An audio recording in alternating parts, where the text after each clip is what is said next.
All right, Kiwi, and we're on, Kiwi. We're live. Hey guys, how's it all going? Are you ready to talk tech? Yeah, absolutely. It's Wednesday night. Sorry, Mike, guys. I was doing very, very important things with impressive people, very impressive people. So, why I was late. How are you? That's right. We were all just here waiting for you, waiting for the star attraction. So, Mexican Spec, he's always around, man. Most of our parts is Ron, Chris, Jeff Hutchins, Kiwi's Classic. Hey, why does it say that you're here?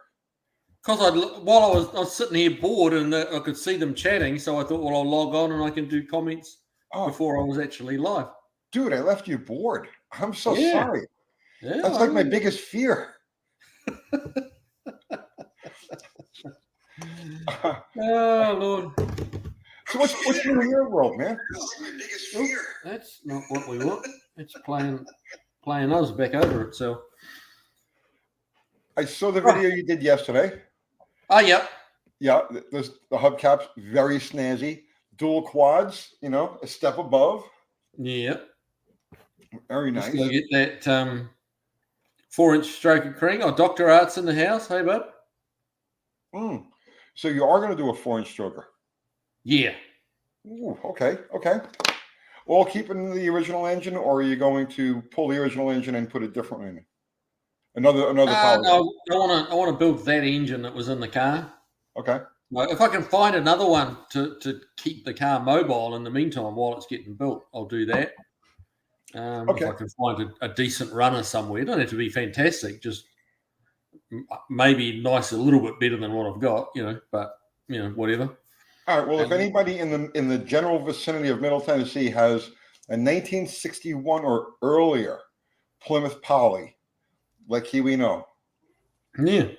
It has to be 61 or earlier, or it won't bolt up to his transmission. Right. So, Dr. Art is in the house. What's happening, Dr. Art? Dr. Art's gonna join me on a mission tomorrow to go procure the latest UTG fiasco. I mean, parts car. I mean, project car. Oh, jeez. Mexican spec. Actually, Mexicans. I saw your question. You actually asked me on my video on the comments. I haven't had any chance to respond, but no, I haven't figured out. What I have figured out, it does have turn signals. There's basically no lever there to operate them. So, and I was flicking through eBay, and somebody's got like a bunch of turn signal arms, like NOS ones. So I've just got to click buy now and get the little arm. Hopefully it's just the arm, because the cheapest turn signal switch I've been able to find, like the correct one, is like $230. No, really? Yeah, for the turn signal switch. Yeah. Do you know what the year spread is on that by any chance? No, I imagine it's 57, 8, 9 would be the same. No, okay. But I am going this weekend. I'm going up to Kentucky to pick over a 58 station wagon, a 58 Suburban. And I might try and grab the turn signal switch out of that if it's not too hard to get at. Because 1966 and back, right? Yeah. All of them use, and I don't know back to what year, but like let's say 63, 4, 5, up to 6. Use one style turn signal switch, and then 67 they added the flasher units. So 67 is a different style, and then I think that goes to 69, and then 70 is another. But there's a chance that what you have is interchangeable to those. So I would check that out. And it may just be as simple as the arm, like the arm's missing, so maybe someone screwed it out and needed it, or I need to get in there with a little light and see if there's actually something to screw the replacement arm into. So, Chris is saying the turn signals are overrated. That's why we do the arm signals. You remember? Did they still teach that to kids? It was a thing when I was getting my license, yeah. Yeah, only you have to use your other arm. Well, yeah. Right? Yep. So it was a long time, right? So that's a left turn, right? And then this is this is stop. When you put your hand down, it's like this when you got to make a right turn. Right, left, right, stop. I think that was it. And then of course, you jacked me out of my parking spot. All right.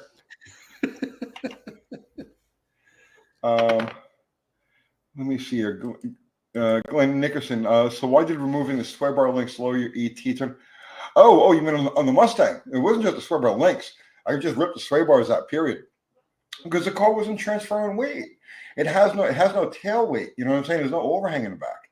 The hatch, I ordered a hatch because I knew it would have that extra weight up top in the back. So I perceived that to be an advantage. But I still couldn't launch the thing. And you have to remember, right?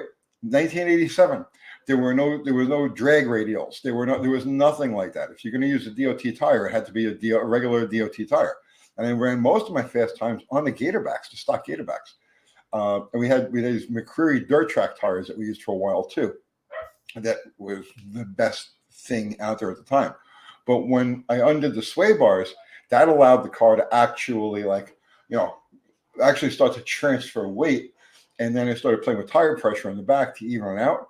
And that's when the car really started marching. I got from the 80s right to the bottom 60s, and it just kept rolling away until it was in the 1340s.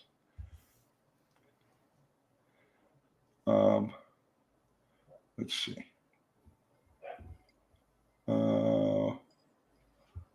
Ron is saying apparently BMW made turn signals optional. Really? Do you see a BMW? Oh, yeah.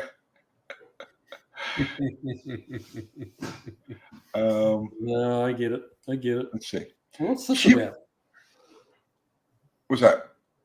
This one. I wanted to ask you both if you had heard about turbo compound systems, blow down turbines that feeds the energy from exhaust into the crank by a fluid clutch.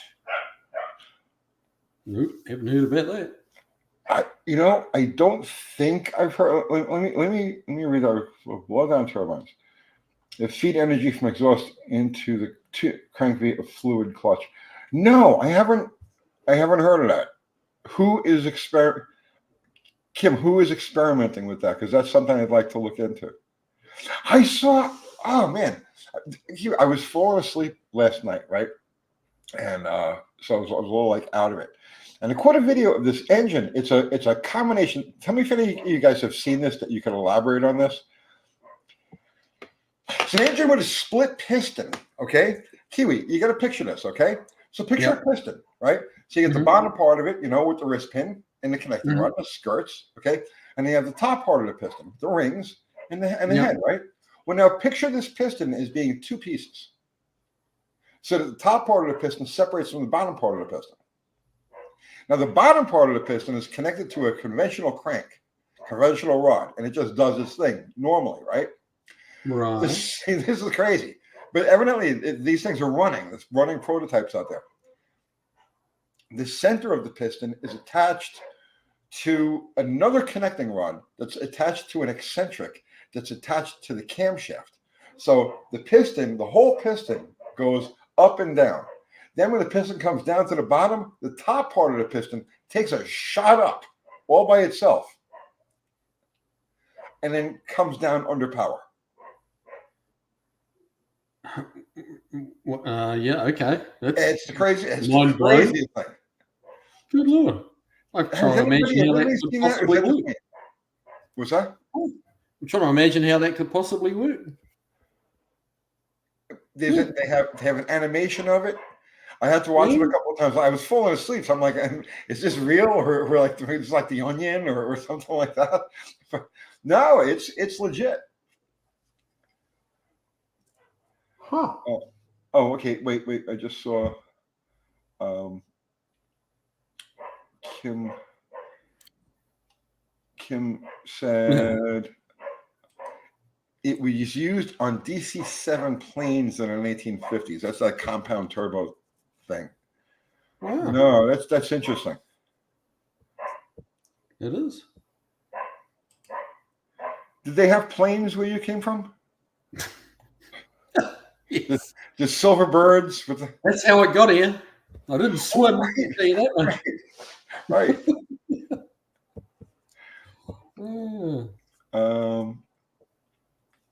Let's see. Seth Goss is saying, greetings, fellow weirdos. We're not weird, man. We're well, okay. Yeah, we're weird. It's all right. I'll own it. Let's see.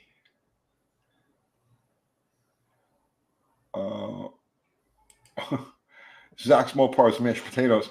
Why doesn't anyone ever race in a quarter mile in reverse? That would be entertaining. It would be very twitchy. I think the first 60 feet would probably be okay. And then after that, it'd get a bit hard to control, I would say. Just a bit. Well, man, I'm sure somebody is doing that somewhere on the planet. Good practice for doing J. What do you call them? J turns. We call them a reverse flick. Yeah. Well, wait, no. Is that a J? Yeah, no. J turn. J turn is when you fly backwards and then crank on the lock and swing the nose around. No, it's called the bootleg U-turn. A what? That's called the bootleg U-turn. Oh, okay. A J turn is a J hooks. That's where you roll backwards. Yeah. You drop it in gear and you stand on it. So the marks always form J's. Oh, okay. Danny Boyd says they do round tracks in reverse. Okay. J turn equals a Rockford. Well, I guess maybe they're both called that. I always called that a bootleg. That's where I come from. They used to call it a bootleg U-turn. Okay. Yeah, we called them a reverse flick. Reverse flick. Chris Cadman, Bourbon time. Indeed. Is she? Yes. I got a head start tonight because I was sipping on this before we even went live. So thank God you're not mainlining it, Kiwi. Okay. Kim is saying this is about that compound turbine. Good video on it's called Turbo Compound Piston Engines. Almost magic tech. I will. I'm a nerd when it comes to stuff like that. I will definitely check that out. Overly built. Are we going to get any hints as to what project Mission Improbable is? You'll see it tomorrow. You'll see it tomorrow. It is a unicorn though. It's like you'll never find them like this. Like you'll find different variations that incorporate all of these different things, but you'll never find them with everything in one spot. And I found one. It found me. KJ Kylie, Kiwi, do you have any good JB Weld stories? It can be hilarious when put in the wrong hands.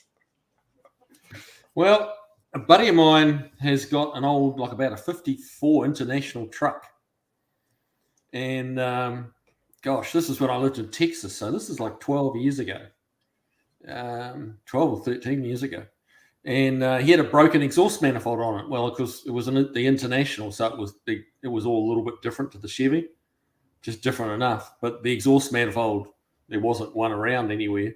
So we actually JB welded the exhaust manifold together and kind of improved it a little bit. It wasn't like just like initially there was more exhaust coming out through the cracks than there was out the exhaust pipe.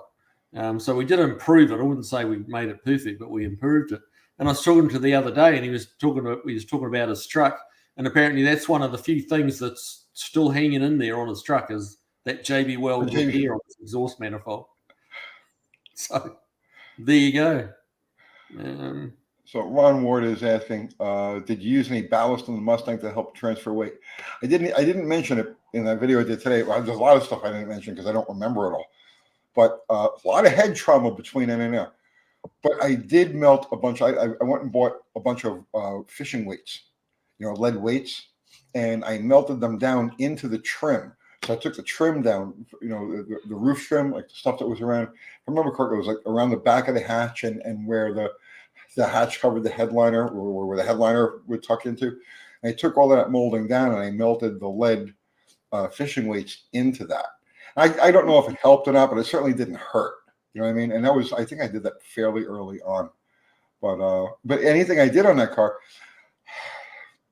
I wish Neil was here now, because he remembers a lot of this stuff, a lot more of it than I do, or he remembers it clearer than I do, and everything on that car had to stay looking exactly stock. And I would leave it. We would go to the track and I make a couple of runs with it, and then I would leave it in the staging lanes. And I would leave the doors open, the hood open, and the hatch open, because people swore I was running nitrous in that car. So I would leave everything open in the staging lanes and walk away from it. And I'd come back like 10 minutes later, 20 minutes later, and there'd be a crowd of people, and they were all looking up inside here, and they're looking there, and they're looking for the bottle, because they knew there was something with this car. So everything I did with it, I did very subterfugely. You know what I mean? Is that even a word? But everything I did with it had to be like hidden, because that was like I got the biggest kick out of that.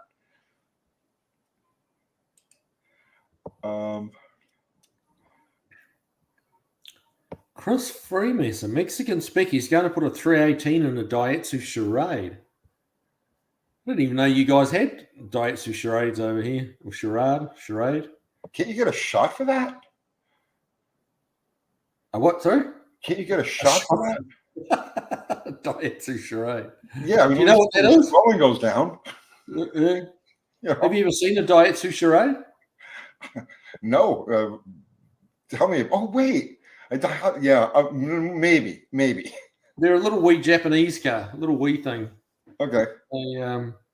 Daihatsu make a lot of trucks too, like commercial, not trucks like 1500 Rams or whatever. They like trucks.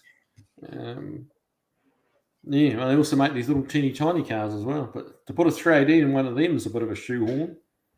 You can fit anything in anything if you really want to. Derek Hage, did you use underdrive pulleys in Mustang, and do you think they help in the quarter mile? I did not use them, but both Neil and Steve did, and it was like among the first modifications I made to those cars. And yes, it did improve it, but in keeping with the spirit of having my car all factory parts, I didn't. So, but yeah, that was one of the first common modifications. The off-road exhaust, the off-road exhaust, they used the processor from an AOD car on the stick cars. The AOD was a little. I think the recovery time was quicker on the for the timing. I don't remember exactly what the deal is with that. There was one trick I completely forgot, and this was a Ford engineer told us about this. Actually, Bernie Golick was going to tell us about this. And to get the fuel pressure up, what you do is you take a 10 millimeter socket and you put it, or you take the vacuum hose off of the fuel pressure regulator. And you take a 10 millimeter socket, you put it over the vacuum hose, and you give it a whack with a hammer, and it crushes down the diaphragm for the canister a little bit, and it increases the fuel pressure somewhat. I don't know how much, but that was another trick that everybody did back then.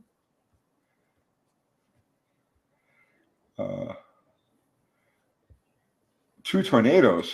Who's having tornadoes? Wow.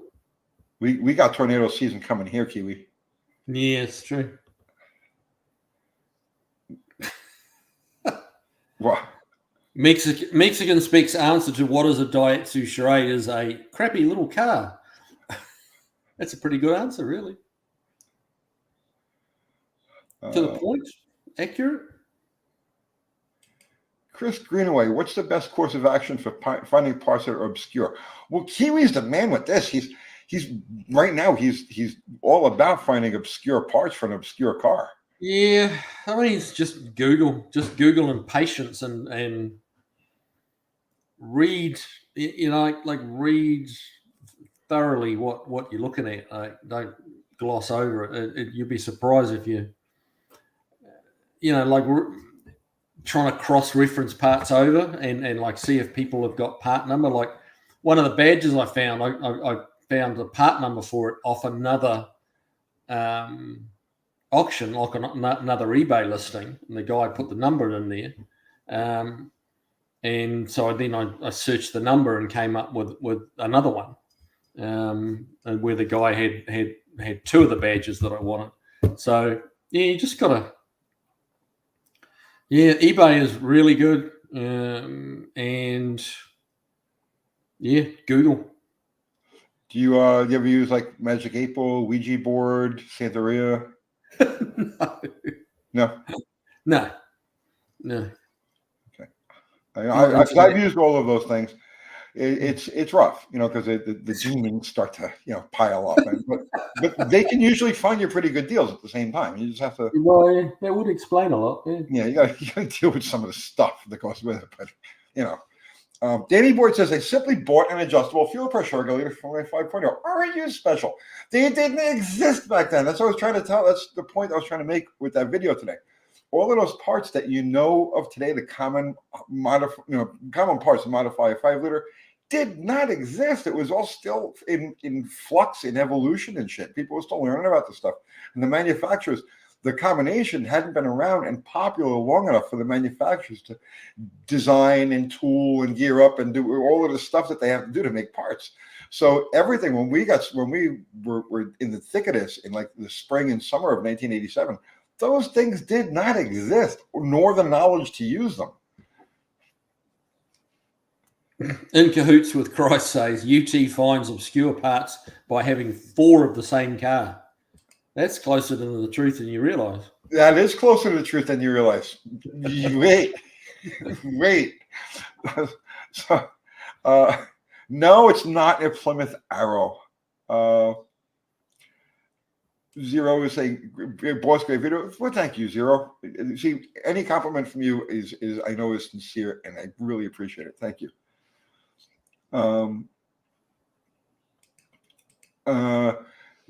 Standing Foot, how do you feel about carb accelerator pumps? A bit apprehensive, a tad standoffish, sometimes tingly. How do you feel about carb accelerator pumps? Well, you got to have them. Well, there you go. Yeah, you got to have them. Tony, do you know how to do a fender tag? Yeah, not really. I know the basics. But I'm not one of those. I'm not a Mark Warman type. I don't really care about stuff like that. Yeah, I know what to look for on certain year tags, but not really. I'm not a fender tag guy.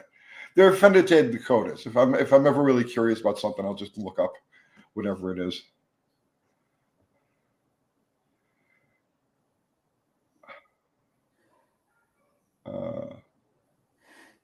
Mostly old parts.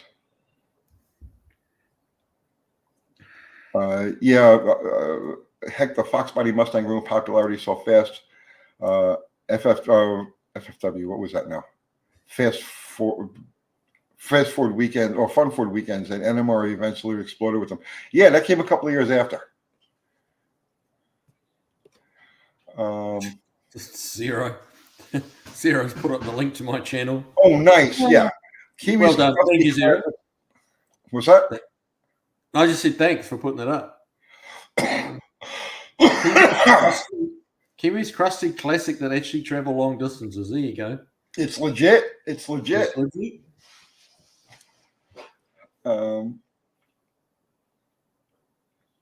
Let's see.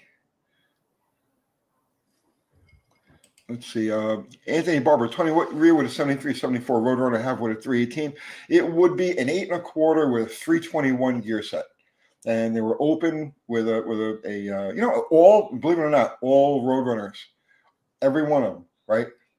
A sure grip was optional, right? They all came open. So, but yeah, it'll be 8 1/4 with 321 gears. So here's a sort of a tech question from Joe K. Okay. Engine setback. Is it a coincidence or by design that most rear-wheel drive cars had the engine positioned in roughly the same spot, with the front of the engine in line with the front axle? Well, I'd have to kind of disagree with that a little bit. Most cars, the front of the engine's in front of the front axle. Stuff like Corvettes and things like that, as being more of a sports car, they had the front of the engine was lined up with the front axle, and that's a good place for it. Most front engine rear-wheel drive cars, about half the engine is in front of the axle center line, and then you get weird ones like Subarus where the whole engine is in front of the axle set, like all of it. And Audis, the early Audis were like that too. They had a 5-cylinder, like a straight 5, and all 5 cylinders long were hanging out in front of the front axle.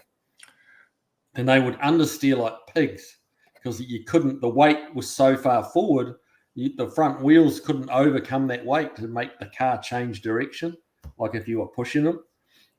They wanted to understeer really bad because of that, because the weight was so far forward. I think what we know today is the standard engine placement, with the engine approximately 2/3 behind the. So typically speaking, you'll have the front axle center line, and the motor will be approximately 2/3 behind the front axle center line. But I think that more or less evolved out of handling and packaging evolution, rather than a specific need to have the engine in that location. Because the earlier cars, the front axle was in front of everything. It was in front of the radiator. Okay. So that makes an extremely long wheelbase, and a car that isn't very maneuverable in tighter spaces. So by moving the wheels back and the motor forward, you give the driver some more foot room, and you reduce that wheelbase and make the car more easily parked and maneuvered in tight spaces. So I think that was just an evolutionary sort of step. Let's see. Mostly old parts. Did you see that? Mostly old part. Where's he gone? Oh. Tomorrow is a huge day for me. I have an interview at the brand new Flying H drag strip in Odessa, Missouri for their announcing position for Absolutely. the 2024 racing season.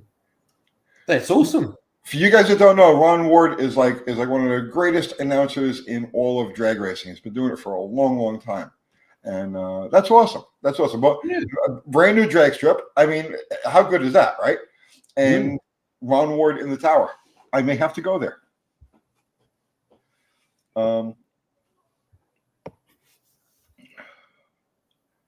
Let's see. FX Mark 8. If you remove the sway bars from a Fox body, how much does the body lean in basic driving? It doesn't. In basic driving, you'd never know it was gone. You'd know it if you were like, swooshing around like Kiwi does. Kiwi drives like that. You know what I mean? Yeah, you'd notice it for sure. Me, I drive like an old lady with like a polio victim. So it's like, no, I never notice it. Raining slant 6 with a chance of cannonballs. Kiwi, there was a recent YouTube video uploaded by Polly 318 that covered a lot of history of the Plymouth. 277, 301, 313, 318, 326. Factory hop-up parts and differences from the other Dodge and Chrysler Pollys. I didn't realize the Pollys were different between Plymouth, Chrysler, and Dodge. Yep. Oh, really? Yeah. The Chrysler Poly is based on the firepower, what you have. It's based on the 331 and the 354, not the 392. But that's the Chrysler Poly is called a Spitfire. And then the Dodge Poly was called the Red Ram. So was the Hemi, but that's beside the Hemi and super Red Ram, Super Red Ram. But that was based on the Dodge Hemi. And then the Plymouth Hemi that you have is the unborn DeSoto Poly, because it has its roots in the DeSoto Hemi, but it was never used in DeSoto. That's wild. Why make so many variants of essentially the same engine? In 1955, Plymouth used a Dodge Hemi. Not a Hemi. Plymouth never had a Hemi. In 1955, Plymouth used a Dodge Poly. And then in 56 is the engine that you have now. Came along. Okay, Tony, did you tweet the engine placement on a sleigh car, or is it more or less factory location on a truck ram? Yeah, I was going to. Originally, my plan was to set the motor back to 10% that you'd find in a typical gasser. But by the time I mounted everything together, the back of the engine would have been so far under the firewall, I wouldn't have been able to service it easily. And to me, the servicing is everything. If I can't work on it, if I have to look for stuff when I go to or move things out of the way, I freak out. I lose control. I lose bladder control, really, if I have to move anything out of the way to work on an engine. No, it's terrible. My pants are always soaked. So for that reason and that reason alone, I left. I made the firewall even with the cowl, and I left the engine in its stock location. Okay.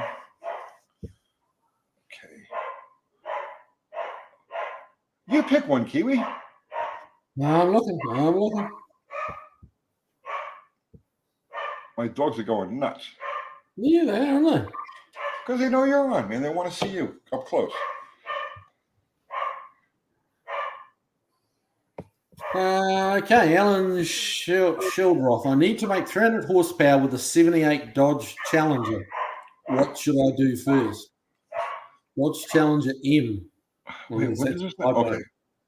78 Dodge Challenger. Yeah. So That's a bit further up is the question. That's Stray Bullet answering it.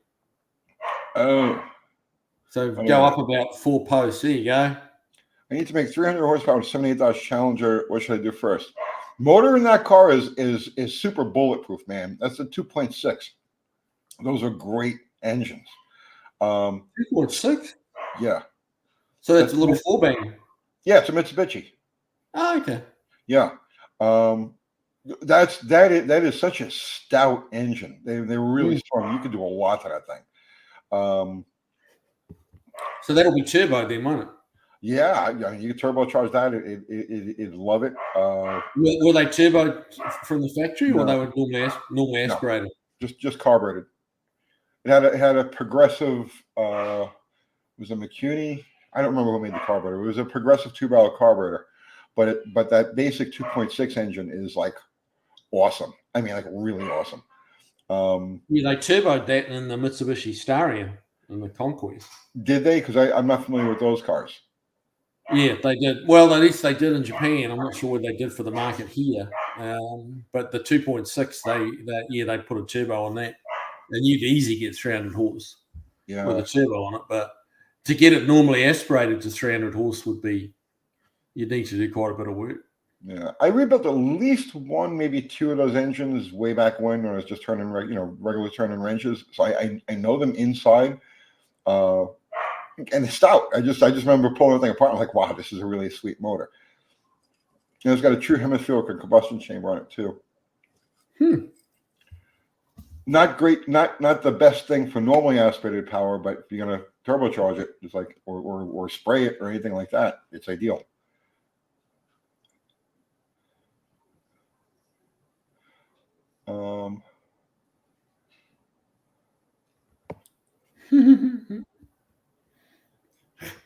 Mostly old parts. My guess is for Tony's Mission Improbable ride is an AMC Spirit with a 304 and a Pierre Cardin interior. No. Once he saw that name on the interior, that was it. He couldn't help himself. He had to buy it. He just had to have it. I lost all bladder control. Well, Tony wears Pierre Cardin underwear, so he had to, the interior design, like you had to have it. Is saying the MCA jet is a little less stout than other Saturn chain built. I don't know what a comparison to the Saturn ones come in. The Saturn engines, which were okay. Overly Built says you are correct on the Starion, Kiwi. Good donor parts for the 78 Challenger. There you go. Hot Rod Monza. How do you plumb in a second fuel pump to raise a lean on NOS? Well, okay. So obviously you want to run a dedicated fuel system. How do you turn it on? The pump should be on. When you arm your system, when you turn on your solenoids, that pump should be on also. I really don't know how else to answer that.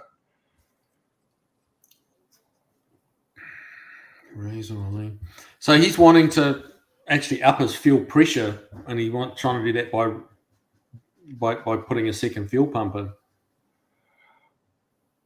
Is that what? How do you plumb in a second fuel pump to raise a lean on NOS? Yeah, well, I'm assuming that it's lean because the carburetor is stealing the lion's share of fuel available to the nitrous system. So when that happens, you run a dedicated system directly to the nitrous. So it would have its own feed line, it would have its own pump, and it would have its own regulator. It has everything all on its own, but it's only to spray the nitrous.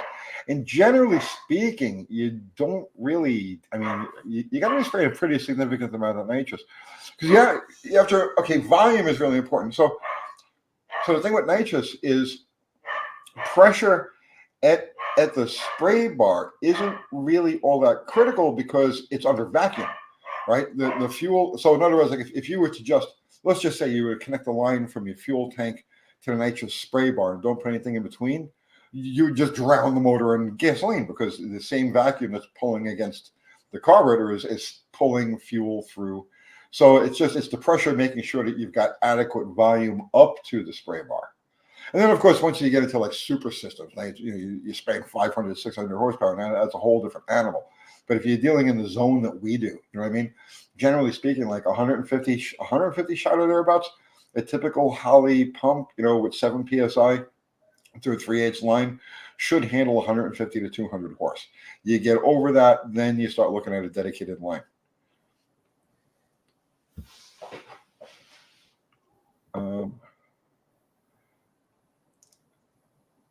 Let's see. Andrew Button saying, Kiwi, the turbo from factory was the 2.2 in everything. I thought the Mitsubishi Starion had a 2.6 turbo. What's we got in here? Mission Impossible. Kiwi's 59 Suburban. Uncle Kathy is loading and towing with the YXJ tow rig while Kiwi is distracted with the live. That's entirely possible. We can do that. Yeah, Kiwi, I'll be right back. Keep everything going. Yes.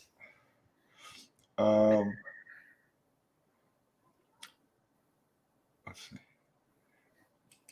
Fred Palomo, Mission Improbable. You'll see it tomorrow. You'll see it tomorrow. You'll like it. It'll be it's cool. It's cool. It's in keeping with my fleet.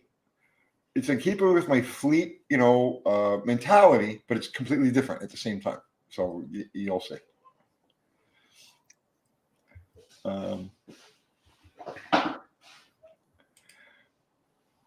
So Ron is saying some of the Granadas were great looking cars. I personally love the Granadas. It was 75, 76, 77. Why those things never caught on as hot rods? As have you ever seen anybody work one of those, Kiwi? I know a guy who has one, and it's very boxy, very square, kind of plain. Yeah. I love that. I think that car looks so slick. This guy knows put like a tweaked up 302 in it, and it looks very plain, very stock outside. But when you hear it drive past, it's like, oh, okay, that's got something going on. Got some ass, right? Yeah. So I like those a little bit bigger wheels and tires on it, but yeah, he's driving it as kind of the serious sleeper, because everyone thinks it's just a plain Jane Blair like Granada, but it's really quite a bit more than that. It'll hang with the most of the Fox bodies. Yeah, it's like a pre-Fox body. I mean, I think the Fox body shares a lot of lineage with those generation Granadas.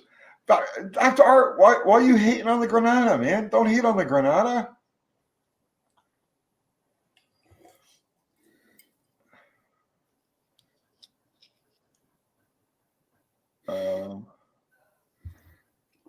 Beagle Bob, is there any advantage to a 2-speed radiator fan?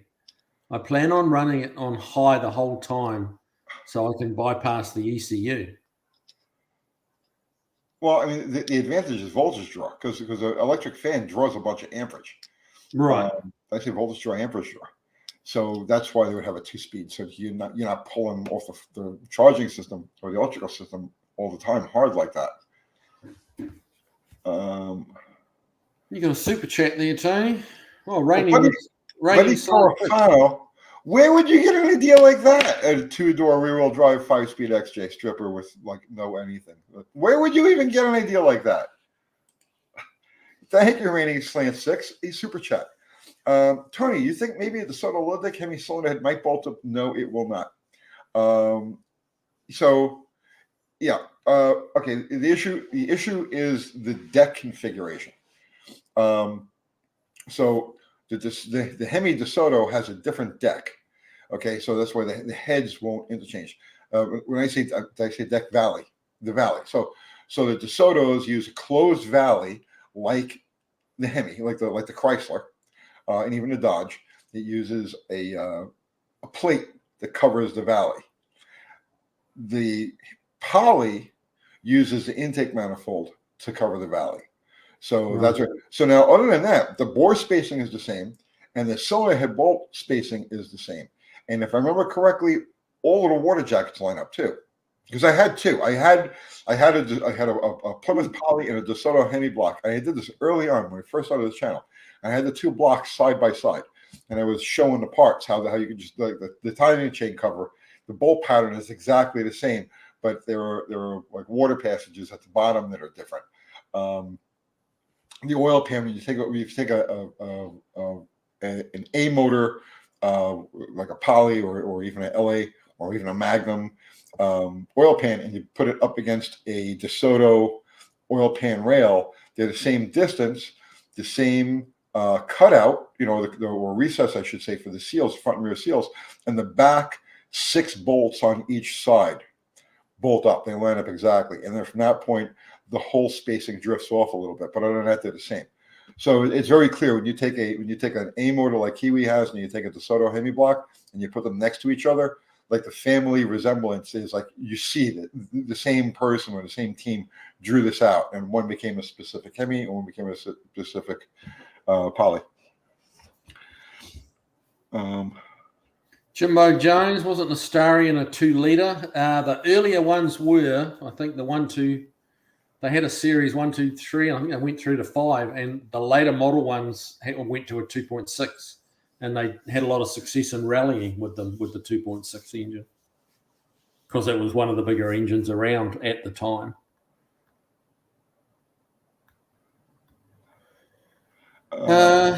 Tim V, what's your guys' thoughts on Toyota going smaller engines and adding turbos? Yeah, that seems to be the way a number of manufacturers are going. Ford are doing that. Yeah, as well. It's the trend, okay, but it's a bad one. It's a bad one. So it's like, obviously the EcoBoosts are out there like crazy. You got Chrysler with this Hurricane thing with the twin turbochargers on it. Yeah, the trend is to tiny displacement engines that are always under boost, and I think that it's a very bad long-term trend. So basically it's one step closer to making things really disposable, because you have to remember the average person and the way the average person drives and the average person maintains cars. And when you've got an engine that's always under load, always under boost, always exposed to that kind of heat, and all of the bits and pieces under the hood, all of the pieces of rubber and plastic and everything else, always exposed to that kind of heat, the thing is always working hard, always working hard. It's great for a short period of time, like the warranty period. When I say short, I mean, 7-8 years. But I don't see how it's possible that these engines can be sound for the long haul. There's just too many things, between all of the potential oiling problems with the turbochargers. Now you've got variable valve timing systems built in there too, and they're very sensitive to oil, and everything around these engines, plastic and rubber, are all susceptible to heat. It's not a good long-term plan. I would not. Yeah, I mean, I agree with you, Tony. I do. I think part of the reason they're doing it is to meet these EPA demands on mileage, because you can on a light throttle cruise, which is where they've got to achieve their mileage. They're pretty good on gas. If you actually want to accelerate in them, those turbos have got to start working, and then they start drinking gas. But that's not how they test them. Dude, when you got a tiny 4-cylinder or even a 3-cylinder, hauling around, 3,800 pounds in the wind, every time you even approach an incline, this thing is in boost. You know what I mean? It's breathing hard. That's a bad recipe. That's long-term disaster. Yeah, but they're trying to keep the EPA happy today, not build a long-lasting engine. Right, but I think we as a people should get together and storm the EPA. Yeah. and show these people who's boss. You know what I'm saying? But that's just me. No, I mean, yeah, I agree with the sentiment. I really do. The EPA is just making life too hard for everybody. Let's see. Joseph Matucci, have you ever messed with an SHO engine? I drove the one at the proving grounds, and it was hairy in terms of torque steer. It was crazy with torque steer. I remember shifting that thing at like 8,000 RPM, which that was what it was designed for. And I don't know if the production engines went that high, but this thing pulled to like $8,000. And I remember power shifting it at like $8,000, and the steering wheel just getting ripped out of my hand. This was at the Ford long leads. Wow. I thought that was really cool. You know, I like things like that. I like torque steer and sudden violent movements. So that car right away, you know, but I never drove a production one, and I never worked with one or anything like that. Just that one pre-production, and it was badass. Here's a trivia question for you, Tony. What's that? Do you know why NASCAR wouldn't let Dodge teams run the M-body Diplomat in the early 80s? I don't. I was never really a big NASCAR guy. I never really paid much attention to it all. Sorry, that's a complete blank. That's kind of 80s. Yeah, I wasn't really even aware of NASCAR back then. It was probably a wheelbase thing or something like that. I can't see any reason why they wouldn't allow, you know, really, what else could it be? Probably because it wasn't considered to be a mid-sized car by mid-sized car standards. It was smaller than a G body of the day. Okay. But I don't really know. I was never really into that stuff. If the EPA were an ice cream flavor, they'd be praline and dick. Yeah. Yeah, I can see that. I can see that.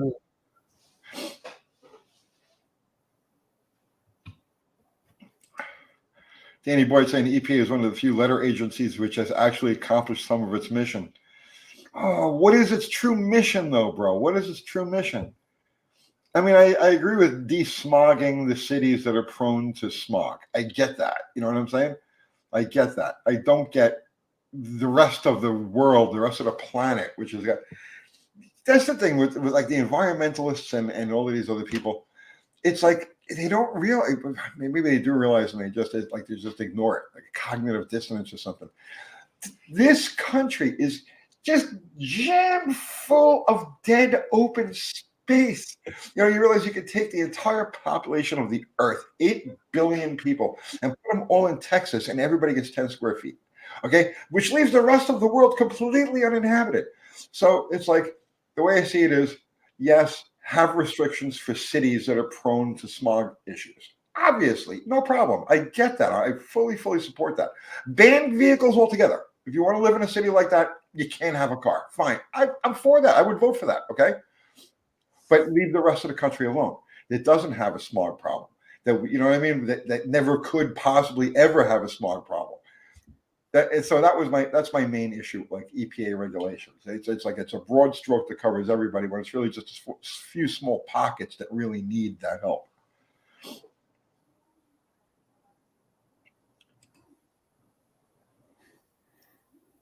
Here's one. Geared for torque.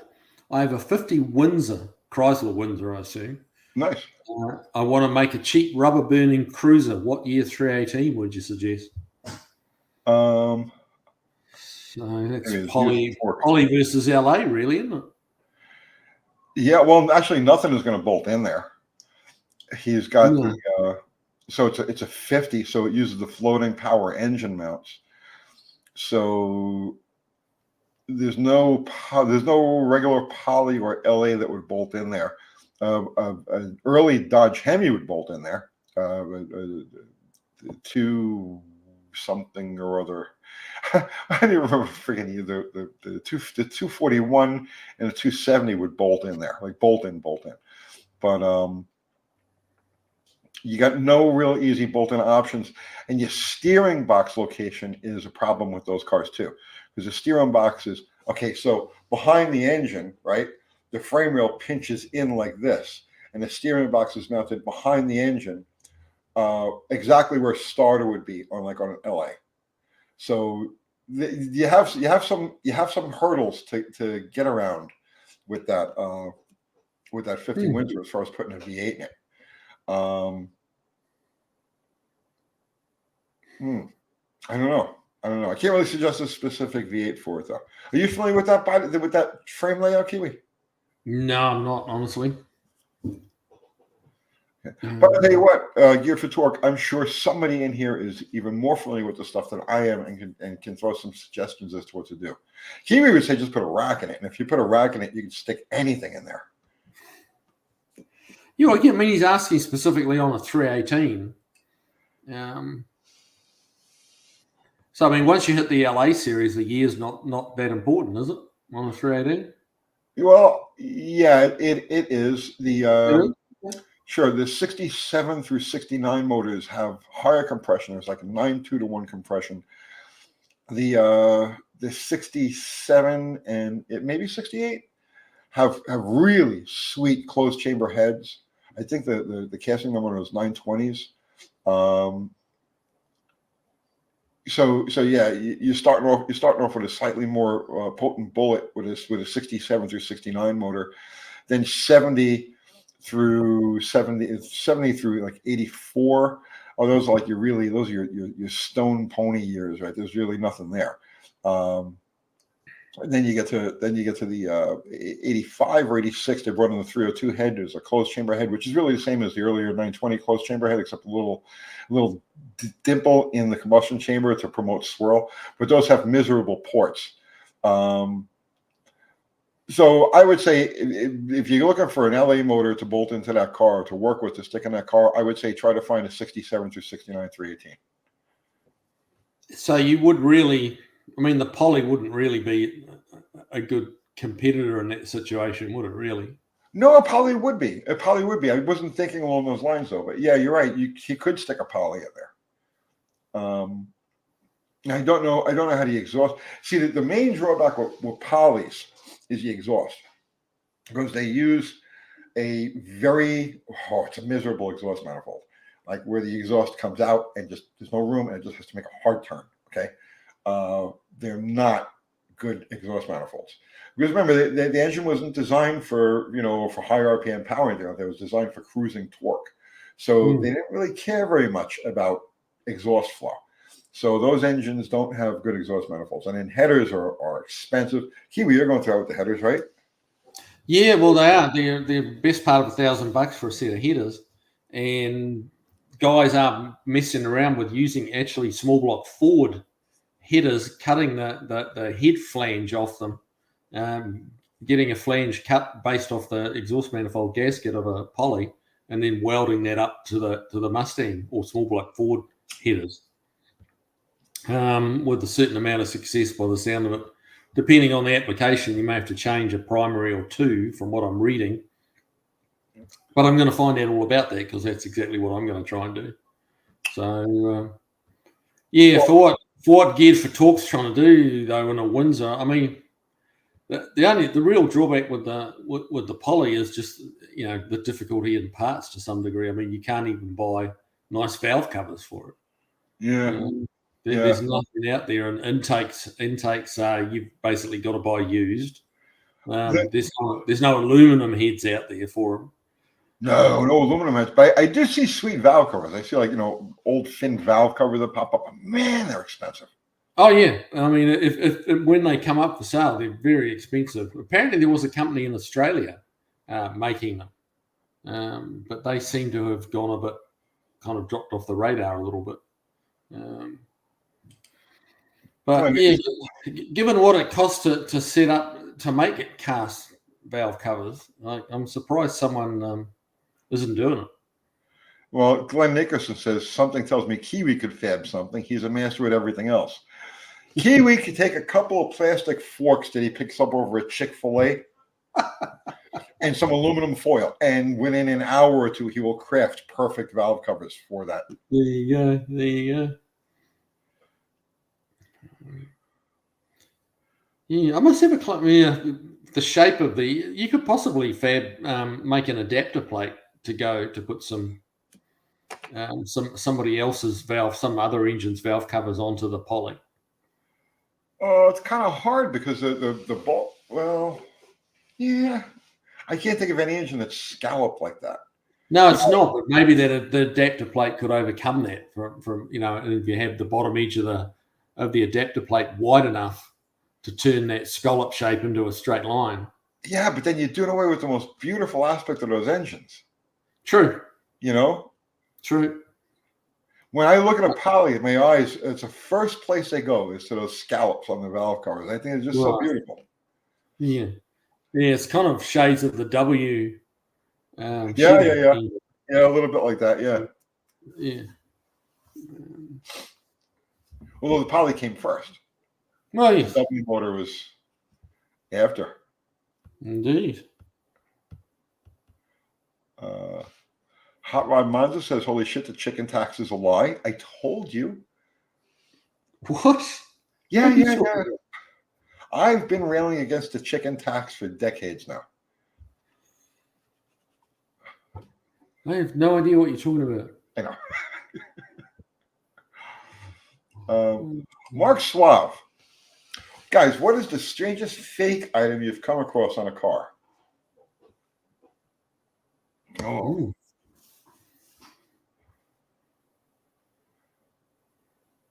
Strangest fake item we've come across on a car. I'm drawing a blank. I know I've seen some winners over the years, but I'm drawing a blank. I can't think of anything specific. I remember seeing a car that Chip Foose built, and they put, I think if I remember rightly, he put some like old school Hemi valve covers on an engine. I can't remember what the engine was they put it on, but they actually had to cut part of the valve covers away because it wouldn't fit. So it was just the oddest thing to do, and really odd for Chip Foose to do it, I thought. Okay, now that you say that, right? I was at a car show or event someplace, and there was an open cockpit car. Might have been a Model A, I don't remember. It was not an open cockpit, it was an open engine car, and it had a Hemi in it. And I was like, "Oh, that's pretty neat." And I walked over. I'm looking at it. I'm like, "Man, but something doesn't look right. It's got a standpipe like a Chevy, like an early a Chevy, at the front where the oil fill was. Yeah, that's not right. What's going on there?" And I'm looking at this, and I realized, it was a small block Chevy that he had bolted Hemi valve covers to. Yeah. Yeah, that's well. I mean, we're both talking about something very similar. So yeah, that's the strangest fate, putting Hemi valve covers on something that ain't a Hemi and ain't even a Chrysler.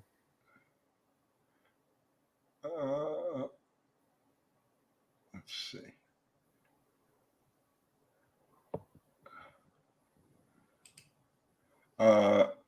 Glenn is saying, "I am mounting Wingnut Rambler valve covers on my small block Chevy. They fit over the stock Chevy valve covers really well." Okay. Wingnut Rambler valve covers. Yeah, I think they're like kind of like dome shaped. Okay. If they're the ones I'm picturing, they're actually pretty good looking valve covers.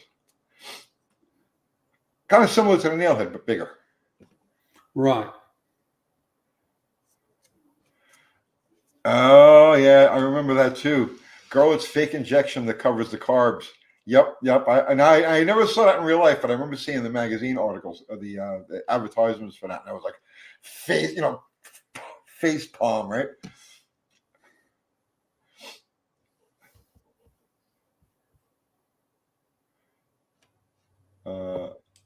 Yes, I'll give you that. 72Z20. Oh, 72Z20. Engine noises on an electric car is pretty weird. I did a video about that.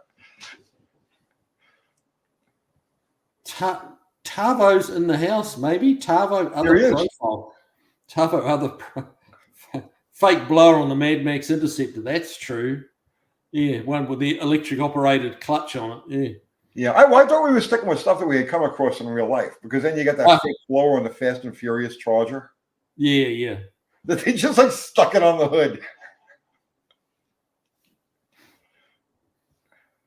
Tavo, have you seen the open spaces in New Zealand's West Island? Ford's fake fuel injection on an MEL 400. I don't think I've ever seen that. I'm gonna have to look up. Mark Suave, Tony, are you familiar with the Wayne County Speed Shop Pro Stock Dodges? The B1 heads looked very wide. That's because those engines were big block Chevys, and I actually did a story on that in not Superstock. I did a story on that in Drag Racing Illustrated. I think it was the second issue. Got me in a whole lot of trouble, but yes, I proved beyond a shadow of a doubt that those engines at the time, those B1 Pro Stock motors, were actually big block Chevys. Really? Yes.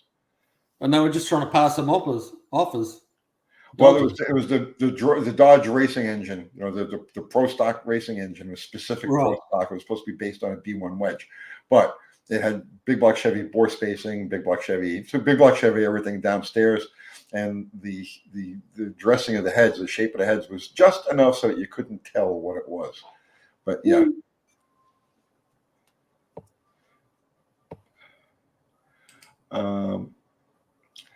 Hippie IO. That's a cool name. I'm new to your channel. Love it. Thank you, sir. Do you have any suggestions for buying parts for 25-year-old plus cars? Kiwi buys more stuff for 25-year-old plus cars than most small countries. Rock Auto is good, actually. Surprisingly good. Yeah, I got all the suspension stuff for the 59 all came from Rock Auto. And don't underestimate the likes of Summit Racing either. A lot of the stuff they've got at Rock Auto, they also have at Summit. The prices vary. It's like double if you buy it at Summit. Well, I've kind of gone down that road with Rock Auto and Summit, and Summit is definitely higher priced, but you get charged one lot of shipping.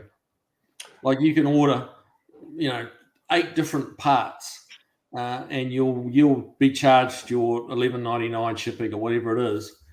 You go to Rock Auto, if those 6 or 8 parts are at 6 or 8 different warehouses, you get shipping from each and every one of them, and that nullifies the discount. Okay, now you just said you used the number 8. Okay, dealing with parts, buying parts. Yeah. Now you want to talk about crazy coincidences. Now they did this yesterday. Right. So I'm working on the propane motors going in the Belvedere. So I made the motor plates for it, and I need water. I don't have any water pump mounting and any water pump housing gaskets, so I needed them. So I go online and I'm like, okay, I'll just order. I'm going to order enough to do this and have enough on the side. So I'll get 8 of them, right? Because I need 4, 2 on each side, and then 2 on each side. I need 4 for each application there. Right. That's just because the motor plates get sandwiched in between the water pump and the 8 is 2 sets, really. Right. And I said, well, I don't want to have to go do this again, so I'll order twice as many as I need. I'll get 8 of them. So Summit had them for $7.20, I believe it was, a pair. Okay, so now do the math. So that would be I need 4 times that. Rock Auto had them individually for $1.02 a piece. Right. So I ordered them through Rock Auto. But it is just funny. This conversation comes up, and then a number 8 on top of that. And they're all coming from the same place, all the 8 gaskets? Yes. Okay. But that is a trick. Because I've ordered a bunch of stuff, and it's coming from like 3 or 4 different warehouses, and you get murdered on shipping. So you gotta be careful with that. And I've done it a couple of times, and it's like if if you're buying a few different things, it ends up about it's kind of a wash. I've found by the time you pay the extra shipping, and like I was ordering a bunch of stuff for Marge, and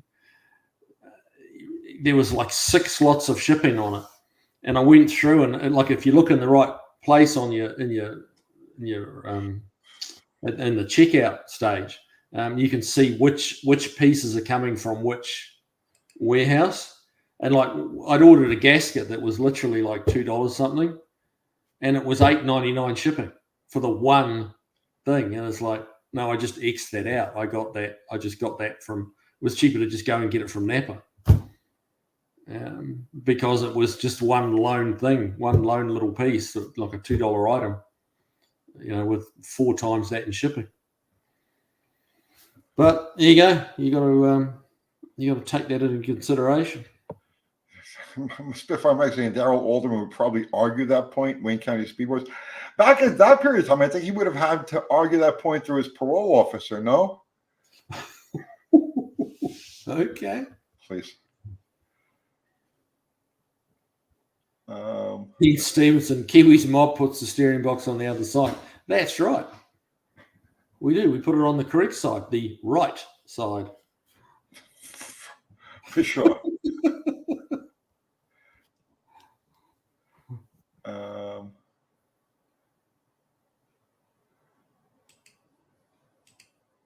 So yeah, 72Z20 saying Rock Auto has been good about fixing things if they send me a broken or wrong part. Yeah, they've sent me the wrong part a couple of times, and they are good about it.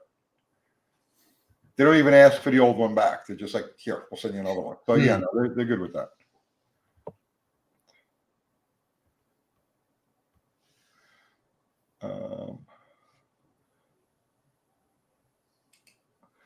Mr. Jerry 45, great to see you on live tonight. I was going to work on my taxes, but this is way better. I know. Just don't end up in the federal Huskell because of us, bro. Well, yeah. Yeah, the paper tigers. Kiwi, no. What is he telling you? No about? Oh, don't know.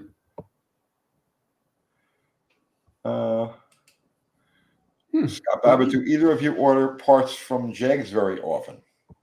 No, it's down the list. If I can't find it through, it's generally performance parts I generally get through Summit, just because it's the first thing that comes up.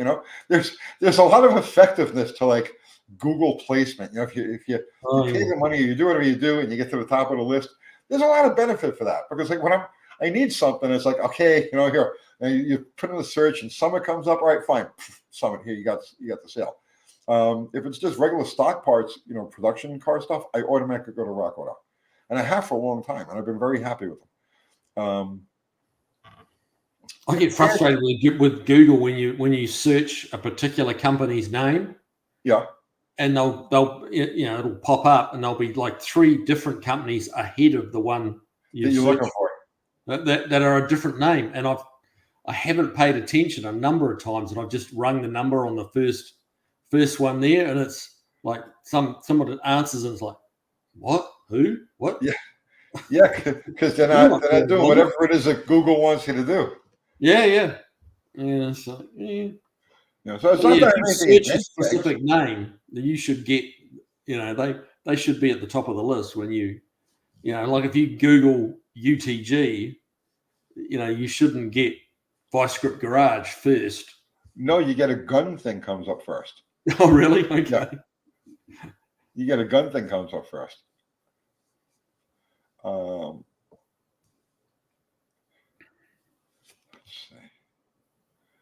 see. No, it's not a Fox LTD, but I do like those cars. Daniel Strayer says the Rock Auto magnets will weigh down the garage door after a while. I can't open this damn door. There's too many magnets on it. It keeps I've got a lot of Rock Auto magnets. Yeah. They must buy them in bulk, those things. Jeff Lee, what's happening, Jeff? Turbocharging Tony is definitely. I've renamed my channel to our old speed shop as I continue to sell parts and build some of our old cars. Jeff, we gotta get together. We gotta. Do you know Jeff? No. No. No. We got to catch up. Throw me a text. You still have my number. And Fubar just put up a link to my merch, my hats, my shirts. What else do I sell? I don't think I sell anything else anymore. How are the standing to P-shirts? How are the standing to P-shirts selling? Say that again, bro. How are the standing up to P-shirts selling? Well, it's slowed down now because we haven't really promoted it in a while. Right. We have. Well, okay, we don't really have the stock that we did. This room was full of those shirts. But yeah, anyway, Fubar's got a link to our merch there, and Kiwi is finally going to get merch. Yes. When are we going to do this? I'm going to bring you over to my guy. Well, this week's kind of done already, so it'll have to be next week. You're going to wait that long? I've got too much to do in the next 2 days. I've got 3 cars to get. Bro, the global economy is teetering on the edge. Waiting for me to it's up over the next couple of days. You need to get this done. Mm-hmm. No, you're right. You're right. Yeah. We know how small my shop is, and I've got 3 cars that I've got to get out the door. I have to get out the door. Yeah, you're backed up at work, man. I dropped it on Kiwi the other day, and he's just jammed. Dude, if I wanted to work that hard, I'd get a job. I don't know how you do it. Yes, it's it's out of control. It's a bit out of control. Yeah. What was this? Loud pipes save lives. In other countries, I always see these versatile cargo vans called a Toyota Hiace. Why are they not sold in the United States? That's a really good question. Toyota Hiace is a little bit like a modern day version of those old Falcon vans or those Ford Econoline vans. You know, where you sit like beside the motor or on top of the motor. And you're right at the front. I love them. Yeah, they're tremendous vans. They're tremendous, carry the cargo capacity is gigantic, and they're popular everywhere it seems, except the US. And I've no idea why. Don't know why they're not sold here. I mean, the Dodge has got a big van now that they sell, but that's a really big van. Yeah, well, they come in all different sizes, like a small, medium, and large to that. But there's nothing as fun and usable, friendly. You know what I mean? As what we're talking about here. So so that's. I mean, I've read the question out, but I really can't tell you why they're not sold here. Yeah, I have no idea. They should be. Yamatube, thank you, sir. He loves the builds. We both do. He does more builds than I do. Any recommendation on the best shorty headers to pick up for daily driver for a 1990 4x4 Dodge truck with a 318? Not really. I don't have any. No, I mean, I would probably try to stick with a brand name, but that doesn't even really mean that much anymore. And the thing is, with a shorty header, you're not going to get that big of variables. It's not like one's going to gain you 30 horsepower and the other one's going to gain you 60. You're going to gain 9 with one brand and 10 with the other. You know, like it's not. It's really just get some that look at the gauge of the pipe. That would be my recommendation when the headers is look at the gauge of the pipe, the tubing, the primaries, and how thick the actual flanges on them are. Yeah, the flange thickness is a big deal. Yeah, the cheap ones go thin on the flanges and thin on the wall thickness of the tube, and that's where they save the money, and that's why that and the quality of the steel. Yeah, you know, and like if you do a lot of like short running around where the stuff doesn't really get hot, rust can be a real problem there. If it doesn't boil up, whatever condensation gathers in and around the pipe. And honestly, I mean, you probably, I mean, you're not going to see much of a difference between the exhaust manifolds and the shorty headers. You don't really see a significant difference in headers until you go to a long tube header, because then they actually start to scavenge. Short tube headers don't really scavenge very well. But they do flow better than some manifolds. Yes. Yeah. You know, like the Poly is a good example. That's just a horrible exhaust manifold. Yeah, that's a whole different thing. But if he's got a Dodge Truck 318 with the truck manifolds on it, those are pretty substantial manifolds. Yeah. So it's not really a game. Yeah, I don't think it would really be worth your while. Whereas a set of long tubes, that's worth it. You will see a difference there. Shorts, by the time you're done having to fabricate the rest of the exhaust off of it and so on and so forth, is it really worth the trouble? And cast iron manifolds don't come loose all the time, and the gaskets don't leak all the time.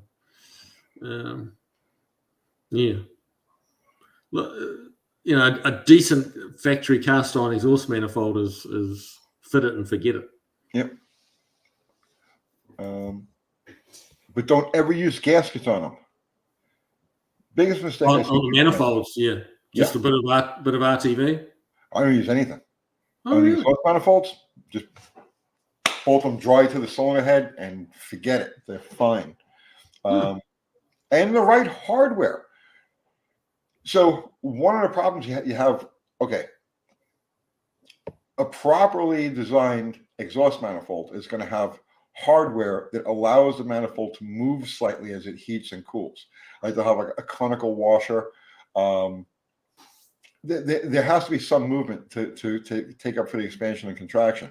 The ones that don't have hardware that expands and contracts are the ones you have the most trouble with, like FEs, for example, right? Right. Where it's just bolt, boom, smash flat up against the manifold, and after a while it all welds itself together. But when you have like a conical washer type of thing, they're easy to take on and off. But the exhaust manifolds, I never use any type of gasket on exhaust manifolds. And they never leak.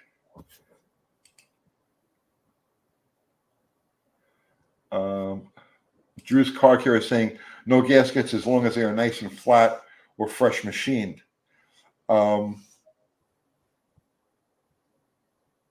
if the gasket, so if they're not flat and fresh machined and you use a gasket, the gasket or that area that's not flat and machined will allow the gasket to blow out wherever it's you know what I'm saying? And that's what I was saying about the hardware that allows the manifold to move around, expansion and contraction. That's the biggest problem with exhaust manifold gaskets, because there's such a temperature differential between the cylinder head and the exhaust manifold.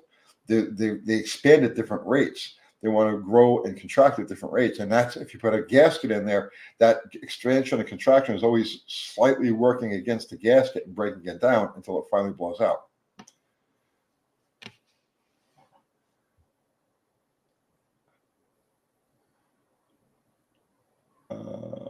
Stray bullet, do that, Kiwi. Yes.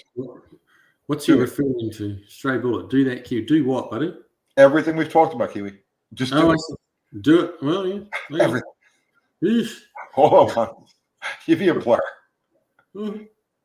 How's Mrs. Kiwi doing? She's good. She's good. She's out there. She could wave. Hi, Mrs. Kiwi. Yeah, she's in a different room. She's in a different room.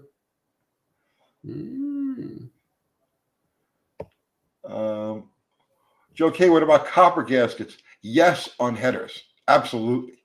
Copper header gaskets are forever, where, the asbestos ones or the composite ones, they're iffy at best. But no, definitely not a copper. There's no reason to use a gasket between the exhaust manifold and the cylinder head. But yet, it's the biggest thing I always see, because they put them in every kit. If you buy an engine rebuild kit or a headset or anything like that, they always put those silver exhaust manifold gaskets in there. And even though when you took your engine apart, it didn't have exhaust manifold gaskets, because they come in the kit, people feel compelled to bolt them on. And 6 months later, they're leaking.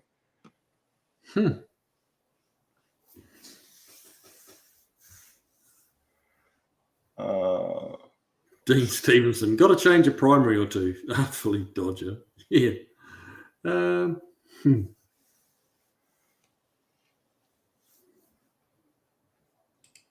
Yeah, Stray Bullet is agreeing with me. Everything we've talked about tonight, Kiwi, do it. There you go. That's the plan. That's the plan. Just working on trying to multiply hours, like make 2 out of 1. You need to do that. Rod Mine says he doesn't want gaskets, period. Gaskets are the devil's playground. That's how I was taught when I was young. You know what I mean? My grandma was like that. She says, "You gaskets, you're Satan's toy." Okay, it's that simple.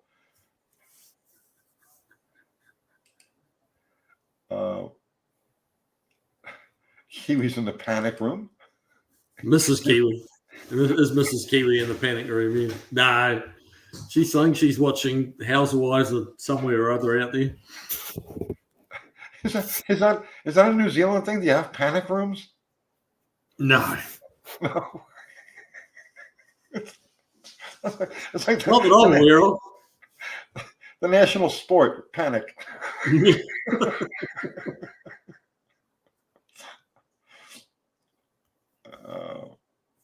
Let's see. So there's what's Zonda to be, Tony, for the hot slant 6 from former Plan Z. Did you figure out how to make the cam gear oil pump interface to live? Never had a problem. Oh, I clicked on the wrong one. There it is. It's okay. Wait, no, I lie about that. I remember it showed wear marks, but that was as far as I went with it. Now the motor right now is sitting under the shelf at the shop, and that's going to go into the. So here's the order. Propane motor goes into the Belvedere first. Once the propane motor, we've done what we want to do with that. Then the Slant 6 goes in there, and then the Hemi that I'm going to weld together then that's going to end up in the Belvedere. So those are 3 engines that will be cycled through the Belvedere. And actually today I've been rounding up parts and hardware and cleaning things and do a little mundane tasks that you have to do not YouTube worthy stuff. You don't want to watch somebody fumbling through a thing of bolts trying to find like 6 matching 3/8 by 1 1/4 inch bolts. So I've been doing and cleaning them on the wire wheel. So that's the kind of stuff that I've been doing for the last couple of days to get the propane motor ready to go into the Belvedere.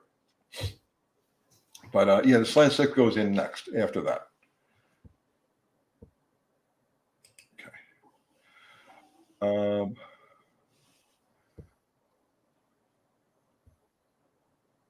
Let's see.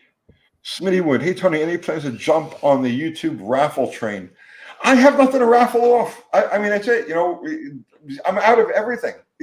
Everything in this room is borrowed. I don't even own this stuff. It's terrible. No, I can't. I can't raffle anything off. Okay, what's the YouTube raffle train? People are always raffling things off. Yeah, okay. Haven't seen that.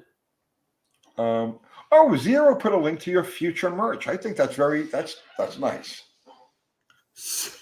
Which so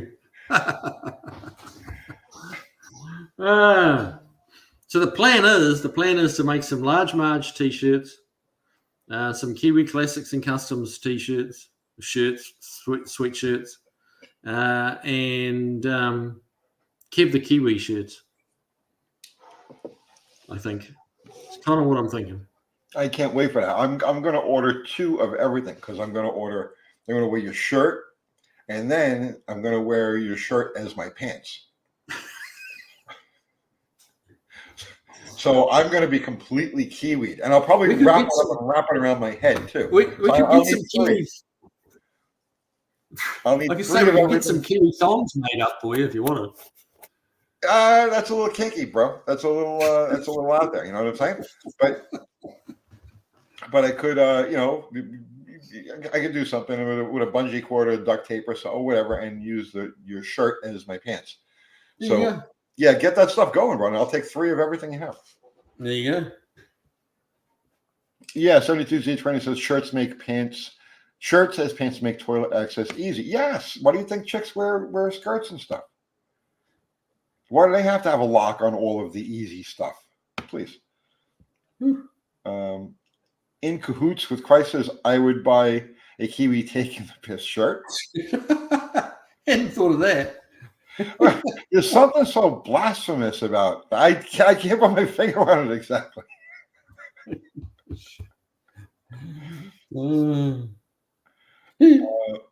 Kiwis kilts and I wonder if that customs. would sell. Kiwis kilts and customs. Yeah. So mostly odd parts is asking if a double nitrous would work on a dual quad 318 poly. I missed him. Where is that? Back up a little bit. I'm trying. Whoa, that's going way back. How do polyhead 318s respond to nitrous? I'm sure they respond well. I have no idea, but I mean, they're responds well to nitrous, doesn't it? Yeah, well, those engines, the bottom ends of those engines, I mean, it's got beautiful crank, beautiful like Kiwi. When you take that thing apart, you're gonna marvel at the quality of the materials inside that engine. Like they way overbuilt them. Okay. I wouldn't hesitate to throw. I mean, look, I throw a decent amount of fuel of nitrous at my 318, and mine is made out of the middle 70s. Like, you know, actually, mine's got 273 stuff in it. It's got the skinny rods and all. Those poly heads, I wouldn't hesitate to throw 300 horsepower at a completely dead stock bottom end and not even think about it. Wow. Well, maybe we should do that. Do you want to do that? Yeah. I don't think I've even driven a car with nitrous on it, let alone had it. It's cool. I see. I'm new to nitrous. Like, it was around when I was younger. You know, like it was just starting to come around.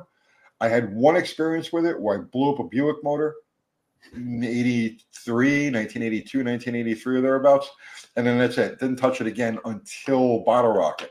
And bro, the first time you hit the button, the first time you hit the damn button, you get hooked. You get hooked. There is nothing like it. There is no turbocharge. There's no supercharge.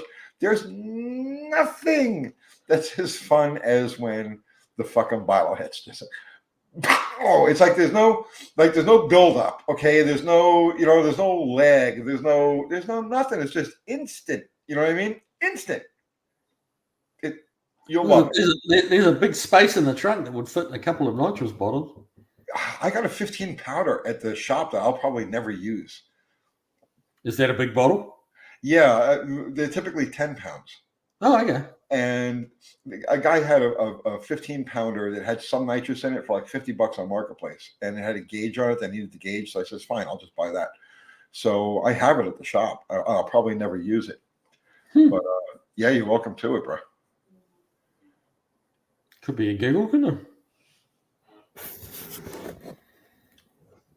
Straight bullet, climb yourself, Kiwi, mate. If I knew how to do that, I'd be in good shape.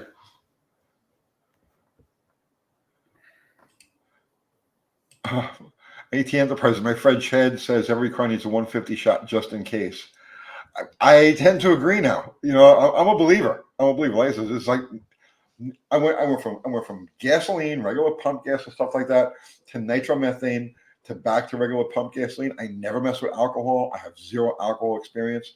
But now the thing about nitrous is it's not a twin. Twin is the wrong word. It works on the same principle as nitromethane. So I'm familiar with all of the causes and effects, everything that, you know, how to read it, how to work with it, how to tune it, what it does. So nitrous is like an old friend of mine that I've never met, if that makes any sense. But like I said, the thing is, man, when you hit the button, right? You hit the button and it's like instant. It's just instant, you know? And that's what I love about it. It's very violent, very, very cool. Yeah. Joe K saying, Kiwi, how's the blue thing? The blue thing's good. It's awesome.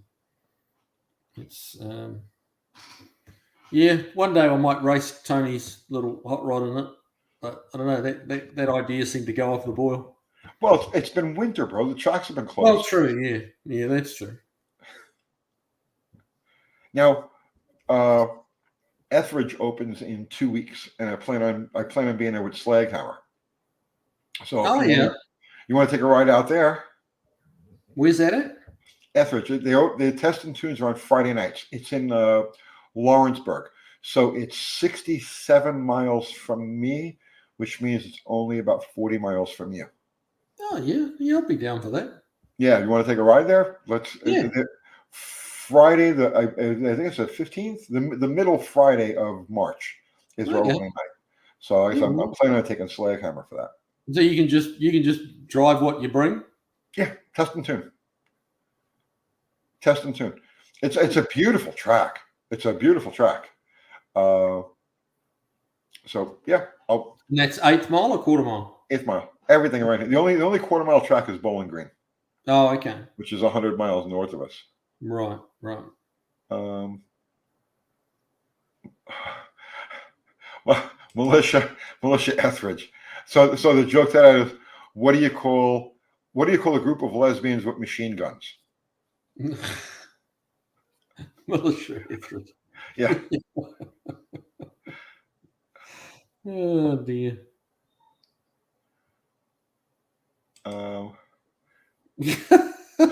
Mexican spec. Now what?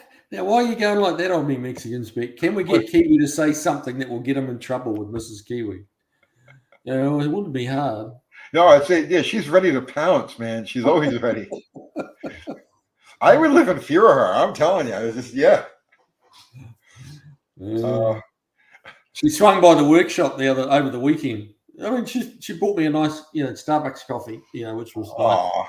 And I was working on large Marge, and she just pointed at her little Alpine and said, "What about that car?" Why isn't my car? Don't. Chop, chop, there was me spluttering, trying to come up with a decent, believable excuse, and it failed me. Chop, chop. Big time. Tony, your recollections of your bonus stock 87 was fascinating, and how it ties into what you're doing now. It's formed the foundation. It really, honestly, it's like ever since that period of my life, I shouldn't say that. I've always liked doing as much as possible with as little as possible. It's just a thing. It's a challenge. But that really cemented it in my head, and especially the way people reacted. Because at the time now, so you get the feedback from the magazines, right? And you get the feedback, you go to the tracks. Much different world than it is today. Because back then, remember, there was no internet, right? There was no way to communicate. There weren't any videos. There was no TikTok. There was no YouTube. There was nothing. All you got was through the magazines and word of mouth, right? So one of the things that once the car had been in a couple of magazines, a couple of issues, I started to notice that when we would go places together, my car got more attention than either Neil's or Steve's.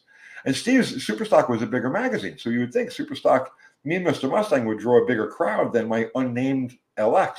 But that's the car that people were really interested in because it was stock. They were like, yeah, well, okay, you can modify and you can throw everything at it and it'll do X, whatever it is.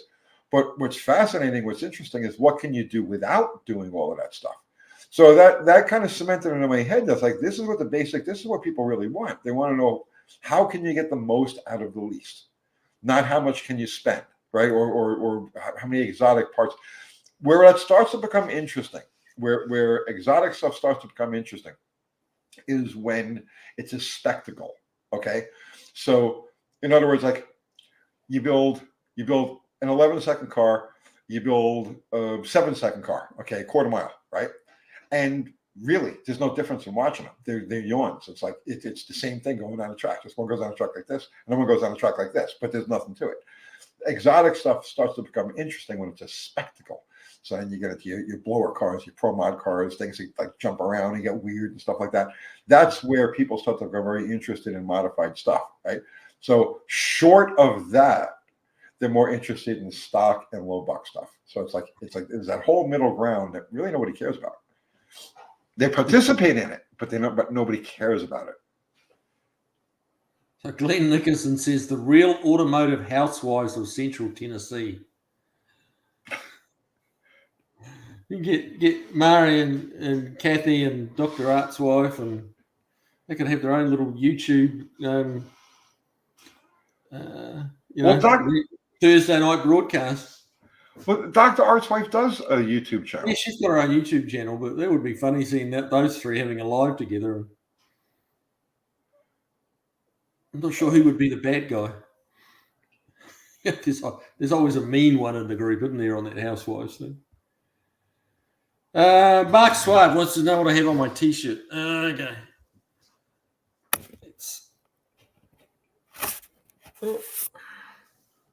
So there we go. Drive cars, research cars, take care of my car. Talk about cars, think about cars, dream about cars. There you go. Very nice. There you go. That's it. Uh-oh. Kiwi snuffed himself. All right. I hope he pops back in here. Oh, now I'm too big because I'm taking up the whole screen. Kiwi, where are you? He'll be back. They nuked Franklin. Oh, jeez. It's possible, right? And then there's the New Madrid fault that kind of runs pretty close to us. That might have opened up and swallowed Kiwi. So, and they could have nuked him at the same time. Alien abduction. I've seen that happen too. You just get sucked through a wall. It's crazy, but it happens. May he rest in peace. I really was fond of Kiwi. You know what I mean? In a non-homo way, in the most non-homo way possible. I was very fond of him. No, Jeff Hutchins, I did not kill Kiwi. Kiwi's fat finger strike again. I hope it was his finger. Let's see. ER cost 70. How do you pronounce your name, bro? Cost 70. ER cost 70. I don't know. 60. I want to see it live of Tony Singer on a plane going to resurrect the car with you. Never happened. Never happened. I bet he's a nervous flyer. No, I'm not a nervous flyer. I'm a not flyer. That's how nervous I am. I just don't do it. Period. The end. Ever. Kiwi have to sit behind him and hold his hand. No, that's nope. Jamie, Dead Dodge Garage, what's happening? Did you come to take Kiwi's? Oh wait, here's Kiwi. Kiwi was like, I'm done with this live thing. Screw Uncle Tony and these people. I'm out of here. And then you pop up, and then boom, look, there he is. Okay. There you go. Okay. I'm back. Jamie, did I mention how much I hate that Coronet? It's that damn touchscreen. It's a funny thing, Jamie. I got a notification because obviously I'm sub to your channel, and I got a notification that you put a video up today, right? So this is about 4 o'clock this afternoon, 5 o'clock. I don't know. I was on the car. And I looked at the phone, and so I got a notification that you had put up a video, and it was a video you put up like 5 days ago. So you got something weird going on there. So, what did I miss? Anything? Anything exciting? No, I was only gone for a minute. Well, yeah, but there's a lot of speculation as to what happened to you. The KKK took my Kiwi away. That's a great Ramones song, man. Kiwi bird picked the Wi-Fi rig. Yeah, shoot through the cable. No, it was just someone said fat fingers, and that's exactly what it was. Yeah, and I said I hope it was his finger. Jeff Hutchins is right. I don't think it's a coincidence that Dodge Jamie says hi when Kiwi goes by. I don't think it's a coincidence either. So if you guys don't know, Jamie, I'm sure you will. If you're regular on this channel, you already know I pump Jamie all the time.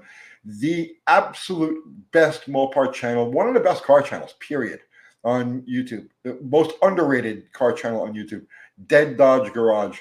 So if you're even remotely interested in Mopars, which is just a car freak in general, go over there, sub to Jamie. tell him I sent you. Well, he knows I sent you because he's there watching me send you there, right? But yeah, absolutely. This guy deserves to have a 10 million subs. There's really, I don't think there's anybody that does it better than he does, except Kiwi, of course. Yeah. I don't really mean that, but you know. Thank you. Holy Carmines, Tony, where did you get the sign with the Roadrunner on it? It says cams on it. Is that something you can find on the internet? That was actually Clay Smith's cam, and that is not a Roadrunner. That's a woodpecker. It's a woodpecker smoking a cigar. And it's not Woody Woodpecker. That's called Mr. Speed. So Mr. Speed was this cigar-smoking woodpecker from the 1950s, late 1940s, early 1950s, that was this visual mascot for Clay Smith cams. And Mr. Speed was the thing. So it's a woodpecker smoking a cigar. Eric said Mrs. Kiwi pulled him into the honeydew zone. Oh, yeah, I've got a honeydew list. Isn't that what I just said, Ron? Mr. Horsepower?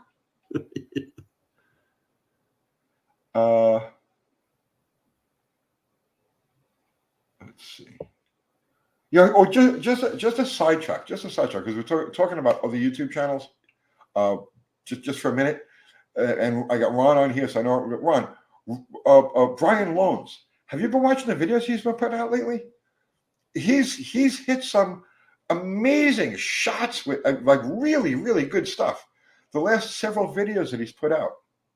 If you guys are into like drag racing trivia, like like hardcore drag racing trivia, Brian Loans, Lohnes. He's got a channel here on YouTube. He's an announcer for the NHRA. He's one of the tower guys. That's what made me think of him, because Ron is also an announcer. But Brian has been putting out some really astonishingly great drag racing history videos in the last couple of weeks or so. So if you're even remotely into that type of stuff, go over there and check him out. Brian Loans, Lohnes.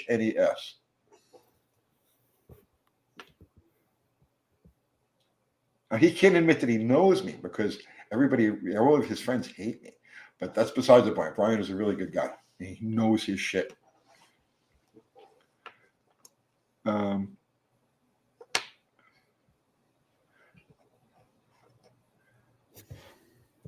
Yeah, saying Zero just put up a link to Jamie's channel.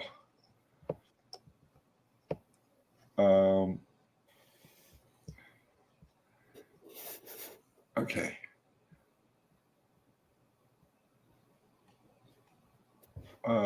Yes, Jeff Hutchinson saying nothing better than a smart cigar smoking woodpecker, well, except for the whole dead trees and fire thing. That's a problem. I think a cigar smoking kiwi bird would really be shit. Can we do that? Can we get a cigar in his? Probably, yeah. Let me get this. I'll show you guys a close up of this. It's not a bad idea, actually.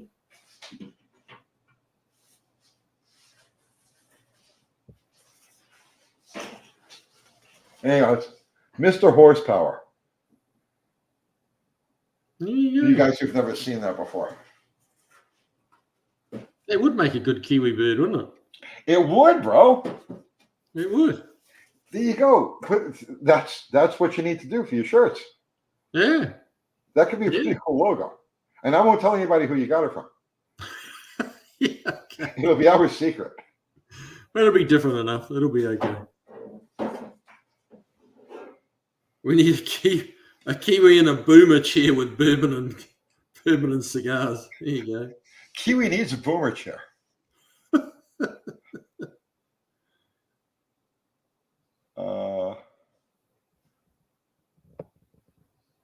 see. Ari, I see Ari? I saw Ari's name. I haven't seen Ari in a while. Sierra, how's Ari doing? Yeah, it's true. He's taking a break from us. He's had enough.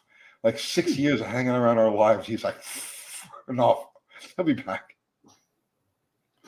Fred Gomez wants to know what's in the glass tonight. Angel's Envy, brother. Well, there's a whole lot of nothing in here at the moment, but I should have used that little time out to dash off and get one, but I was too busy panicking about trying to get back on. All right, he's doing okay.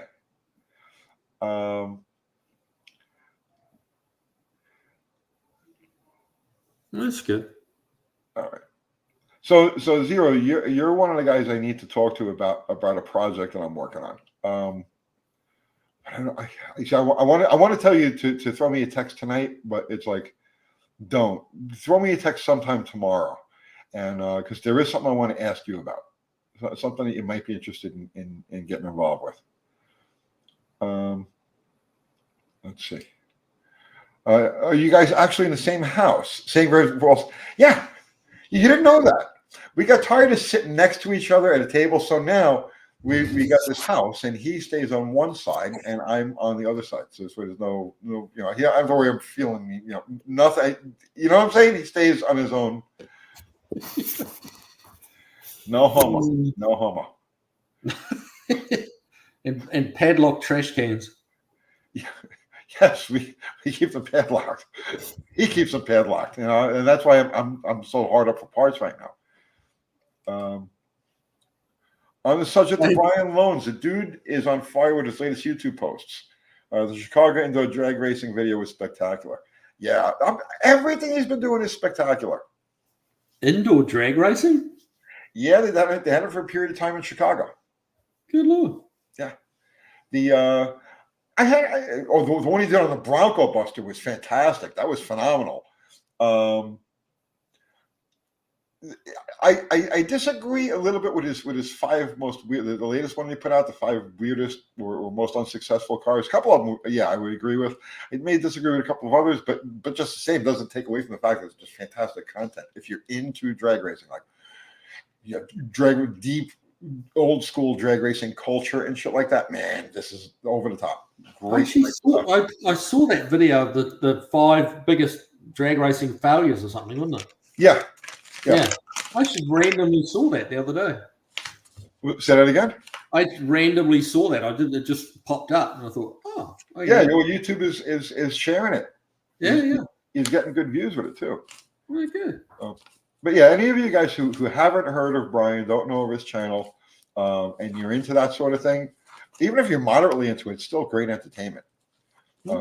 It's better than watching somebody spray ether down a carburetor and cranking it, spray more ether, cranking. So yeah, it's good entertainment. Jay Weiss, is Large Marge going to get LS power? LS is the best engine unless you want Mopar. Well, it's definitely not getting an LS. Definitely not. That would. I think I'd get lynched if I put an LS in it. Tell them what you've got and what you've planned, because a lot of people who are here now weren't here when we started. Well, Jay's been following along on my channel with the Large Marge's videos and stuff, so he might just be trying to stir the pot a bit. I'm wondering, which is fair enough. That's all good. But yeah, we're sticking with the poly that it came with. Going to bore it, stroke it out to 390 cubic inch. Some kind of a cam to be determined, and just nothing wild, just a good, torque being the like first, second, and third place on the list of what we want out of the engine. Just torque, cruiser power. You're not looking for your wheelies. Yeah, and torque will burn the tires. That's not a problem, but I don't want anything peaky that you've got to rev. I just want to be able to put my foot down and. If it's in top gear, it'll just pull away well, Yeah. We were talking about that the other day, man. You put a pair of those, because Edelbrock, I don't know if you guys who's aware of this or not. Edelbrock makes a matched pair of 500 CFM, AFB style carburetors that are specifically calibrated for dual quads. Because that's one of the things. Getting your calibrations, your jetting and everything right for dual quad setup, it's not a nightmare, but it can be difficult. They can be finicky. So Edelbrock offers a pair of matched 500 CFM carbs that is specifically for the dual quad setup. And that's if you're trying to do like what Kiwi's doing here, you're just looking for cool, just a cool underhood thing with nice mid-range and something that's flexible and all of that. Look at those Edelbrock carburetors. And no, Edelbrock doesn't give me shit, nothing, because I won't take it from them because I have integrity. or so I say, or something like that.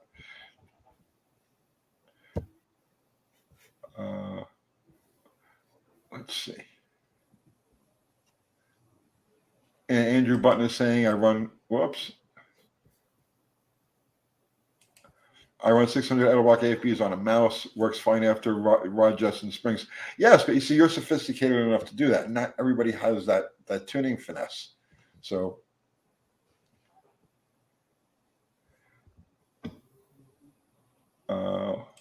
the Uncertainty. I love that car. I love that car when I was a kid.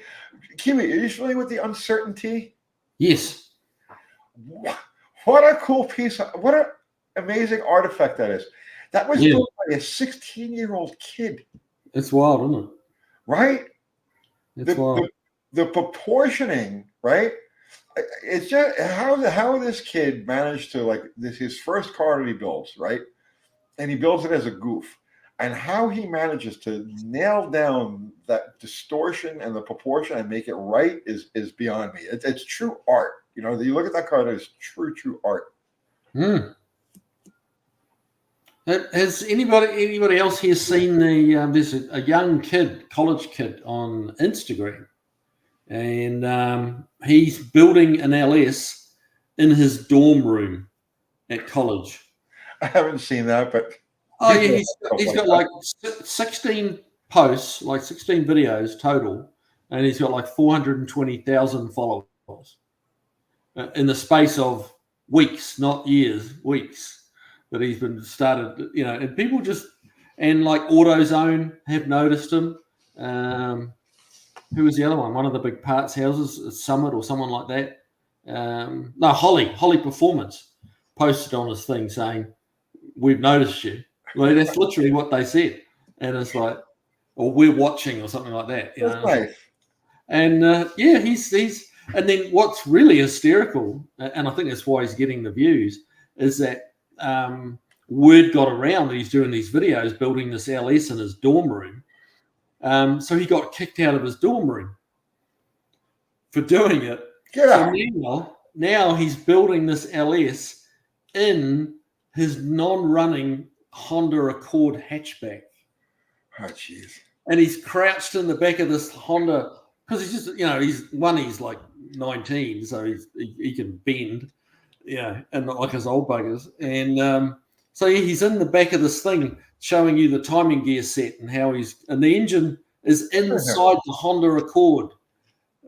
And that's his recording studio. And it's like, it's kind of nonsense. But, you know, the other thing is that he actually knows what he's talking about. He knows what a gear set is.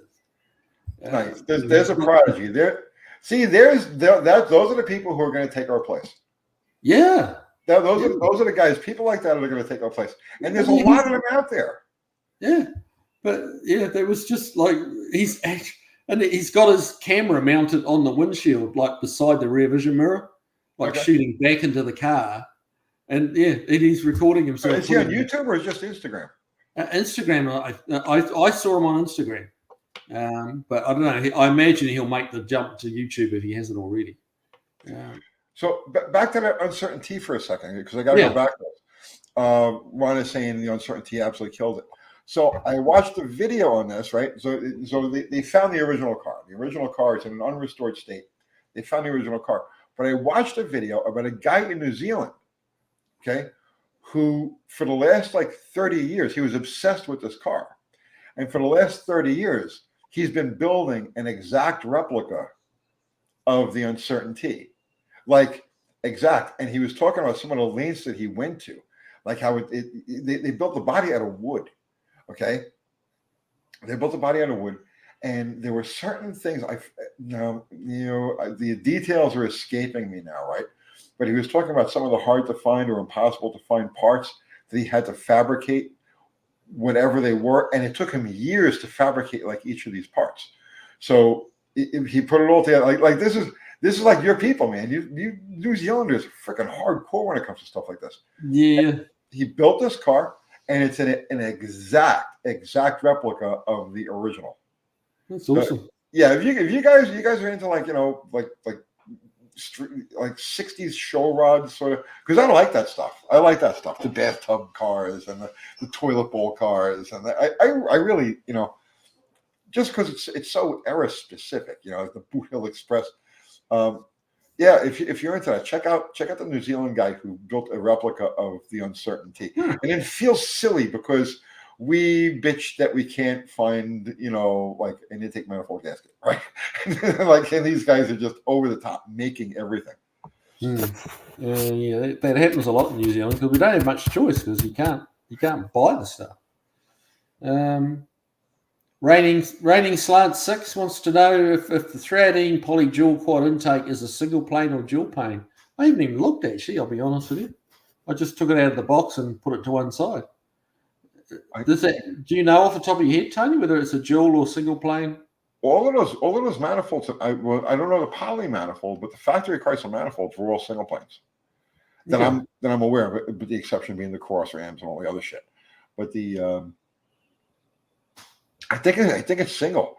It has the small footprint for the WCFBs. Yeah. But if you look at an AFB has two bolt patterns in it, and those inner bolts are the ones that line up for that intake manifold. But the butterflies are going to be different, so you have to use this like an adapter, a spacer, to get the carburetor up a little bit. Right. Mounting an AFB style, an Edelbrock carburetor on. How thick a spacer would you put on there? Like a 1-inch spacer is fine. A 1-inch, yeah. Yeah, actually, you know what? I'll tell you what, just for heat purposes, because that manifold is going to get hot. So just for heat purposes, I would throw a couple of phenolic spacers between the carburetors and the manifold. Just do it. Just do it. Okay.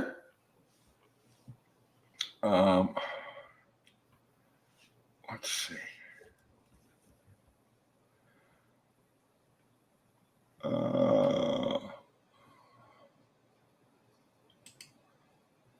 Jamie's saying, wonder if it's like the early big block dual quads for the small carbs. They're single, but they have a wall down the middle. Not all of them do. I have the one that's on my Roadrunner is just the factory 3-3 one, same as the 343 horse 383, and that doesn't have a divider down the middle.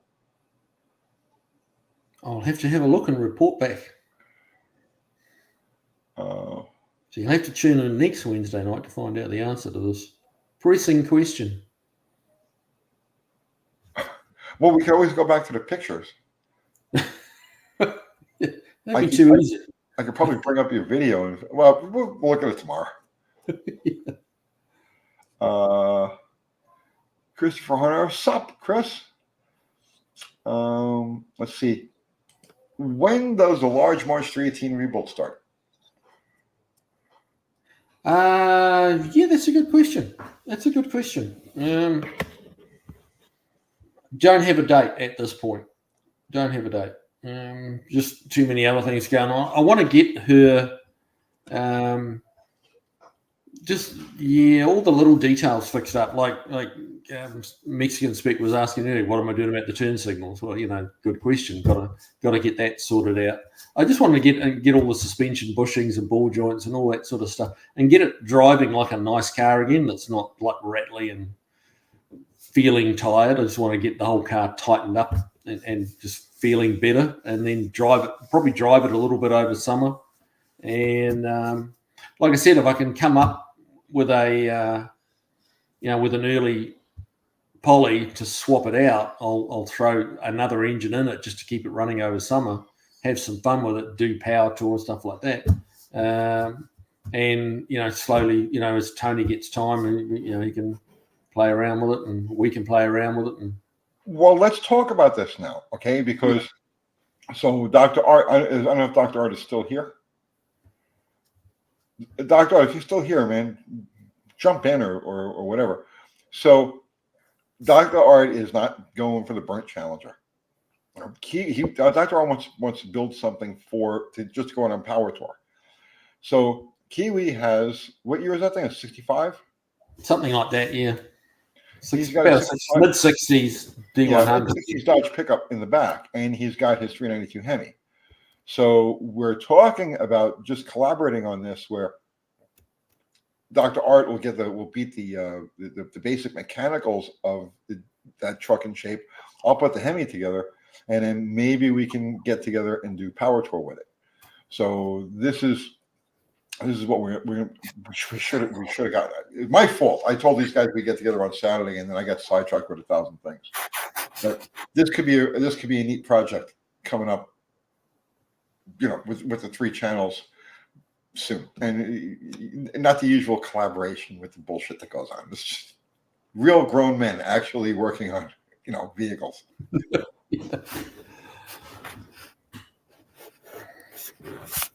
So somewhere in amongst all that too, Tony's got to build this 390 stroker. So yes, I can't wait. Me and Dr. Art are going to try and keep Tony busy. So how long could it take to rebuild your engine? Like 3 or 4 days? Depends on the machine shop. You can rebuild an engine in a day. That's not a problem. But what does a block need? You don't know what it needs until you tear it apart. There's going to be board, there's going to be deck, there's what has to be done with it before you can put it together. So it could take. That's the biggest problem with doing engine stuff, because unless you're a machine shop, you're at the mercy of the machine shop. So you start a project or whatever it is, and then it's like you're expecting it to be done in let's say in YouTube time. You're expecting it to be done, let's say, over the course of 3 weeks, a month. You drop the stuff off at the machine shop, and 2 months later they still haven't touched it. It's like you really have no control over this stuff. No, I would definitely figure on a 3-month window to from when you strip it down to when you fire it up again. Yep. And that's 2.5 of those months are going to be at the machine shop. Yeah, there's a lot of preparation work that has to be done, something like that, and it's completely unpredictable. Which is one of the things that made me lean towards doing a vehicle instead of an engine. So it's a Mission Impossible thing, being handled by Andy and those guys. I was like, okay, I'll do an engine. But wait, I'm at the mercy of all sorts of different factors I have no control over. So I don't have a machine shop, and I don't really have a reliable machine shop in my neighborhood. I got to bring stuff up to Nashville to actually get anything done. And they're busy, busy, busy. So like, maybe I need to focus on a whole running vehicle, do it that way. And that was my train of thought. And then within an hour, this thing that I bought pops up on Marketplace. So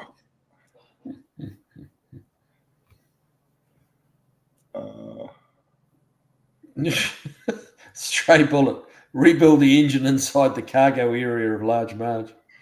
You probably could. We probably could. We've got a lot more room than that kid in his Honda. The kid was a Honda, right? Yeah. All right. Dean Stevens says cars in pink make the boys think. Make the boys Yes. Yes. Is your new project pink, Tony? What's up, bro? Is your new secret project pink? No, it's actually bright red. Bright red, fire engine red. Yeah, it's a looker. Yeah, Dean is always good. Dean is a fellow New Zealander. Yes, he's always good for the most random stuff. Just random. God bless him. I don't know where he comes up with it, but it's constant. And it's not like he just comes up with random stuff like tonight. He's been coming up with random stuff for literally years. He's always around, and he's always just so random. Thank you, Dean.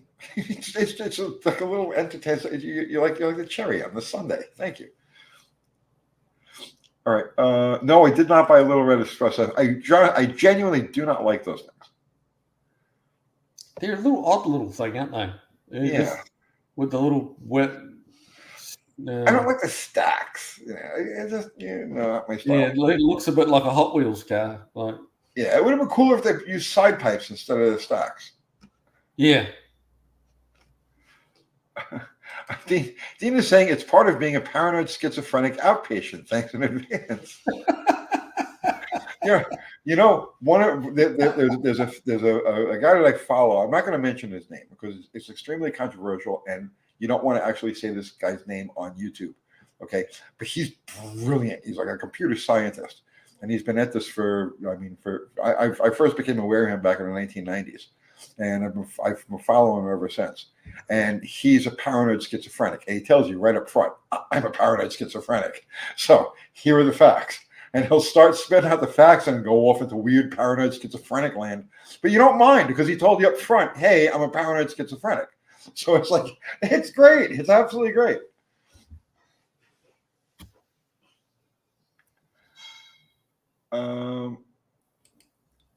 Robert Campbell, I'm about to start building a custom Tribute based on a 2007 Charger body. I've seen a few classic Tribute cars built from modern Camaros. What's your take on a Tribute, Firebird, and Chevelles? Oh, bro, I'm not a fan. I'm not a fan. I just saw one of those Chevelles, and yeah, no. But I mean, if you're gonna rebody, that's a different story. You know what I'm saying? Like if you're gonna strip all the skin off your Charger and mount, a classic body on it. Not really my cup of tea, but it's okay. It's like I could see it because you're maintaining the look of the original body. That Chevelle that I saw is just absurd. It's malformed. It looks like it has like a gum infection. You know what I'm saying? It's just not good. Not good. No, not Lazar, not Bob Lazar. But I would like to get Bob Lazar. I would like to do a live with him because he is a drag racer. He's been a drag racer his whole life. I mean, nobody ever talks about that. But yeah, Bob Lazar, UFO Bob Lazar is a drag racer. All right, Kiwi, where Yes. we are over the 2-hour mark by 5 minutes and 56 seconds. You believe that? Oh, yeah, we're over. I just saw that. Yeah. We are. Wow, time flies when you're having fun. So, Kiwi, what do you have to plug? What do I have to plug? Well, I've got a few.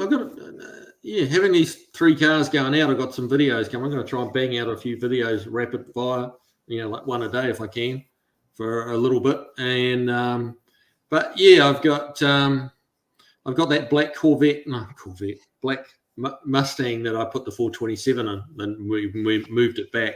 That's back in for some final little kind of ongoing little issues that it had. So we got a kind of a wrap up video of that. We do a test on this new engine coolant product.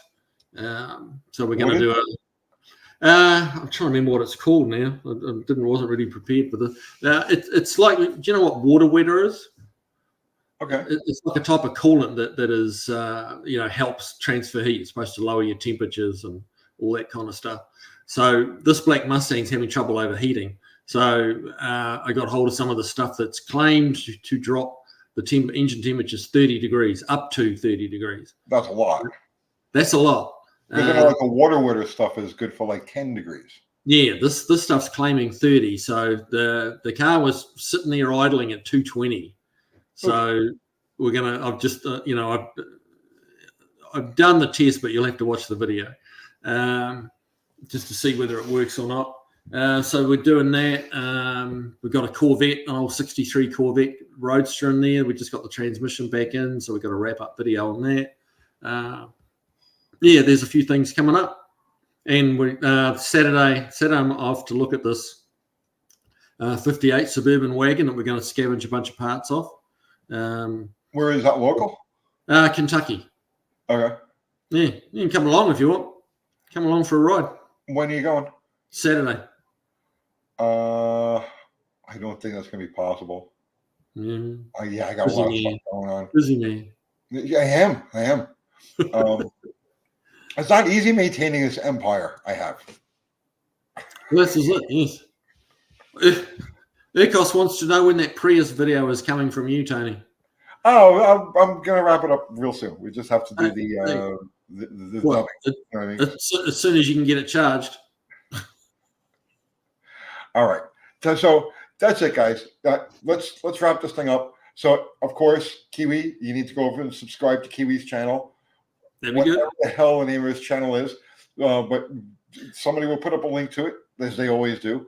Our awesome, fantastic mods.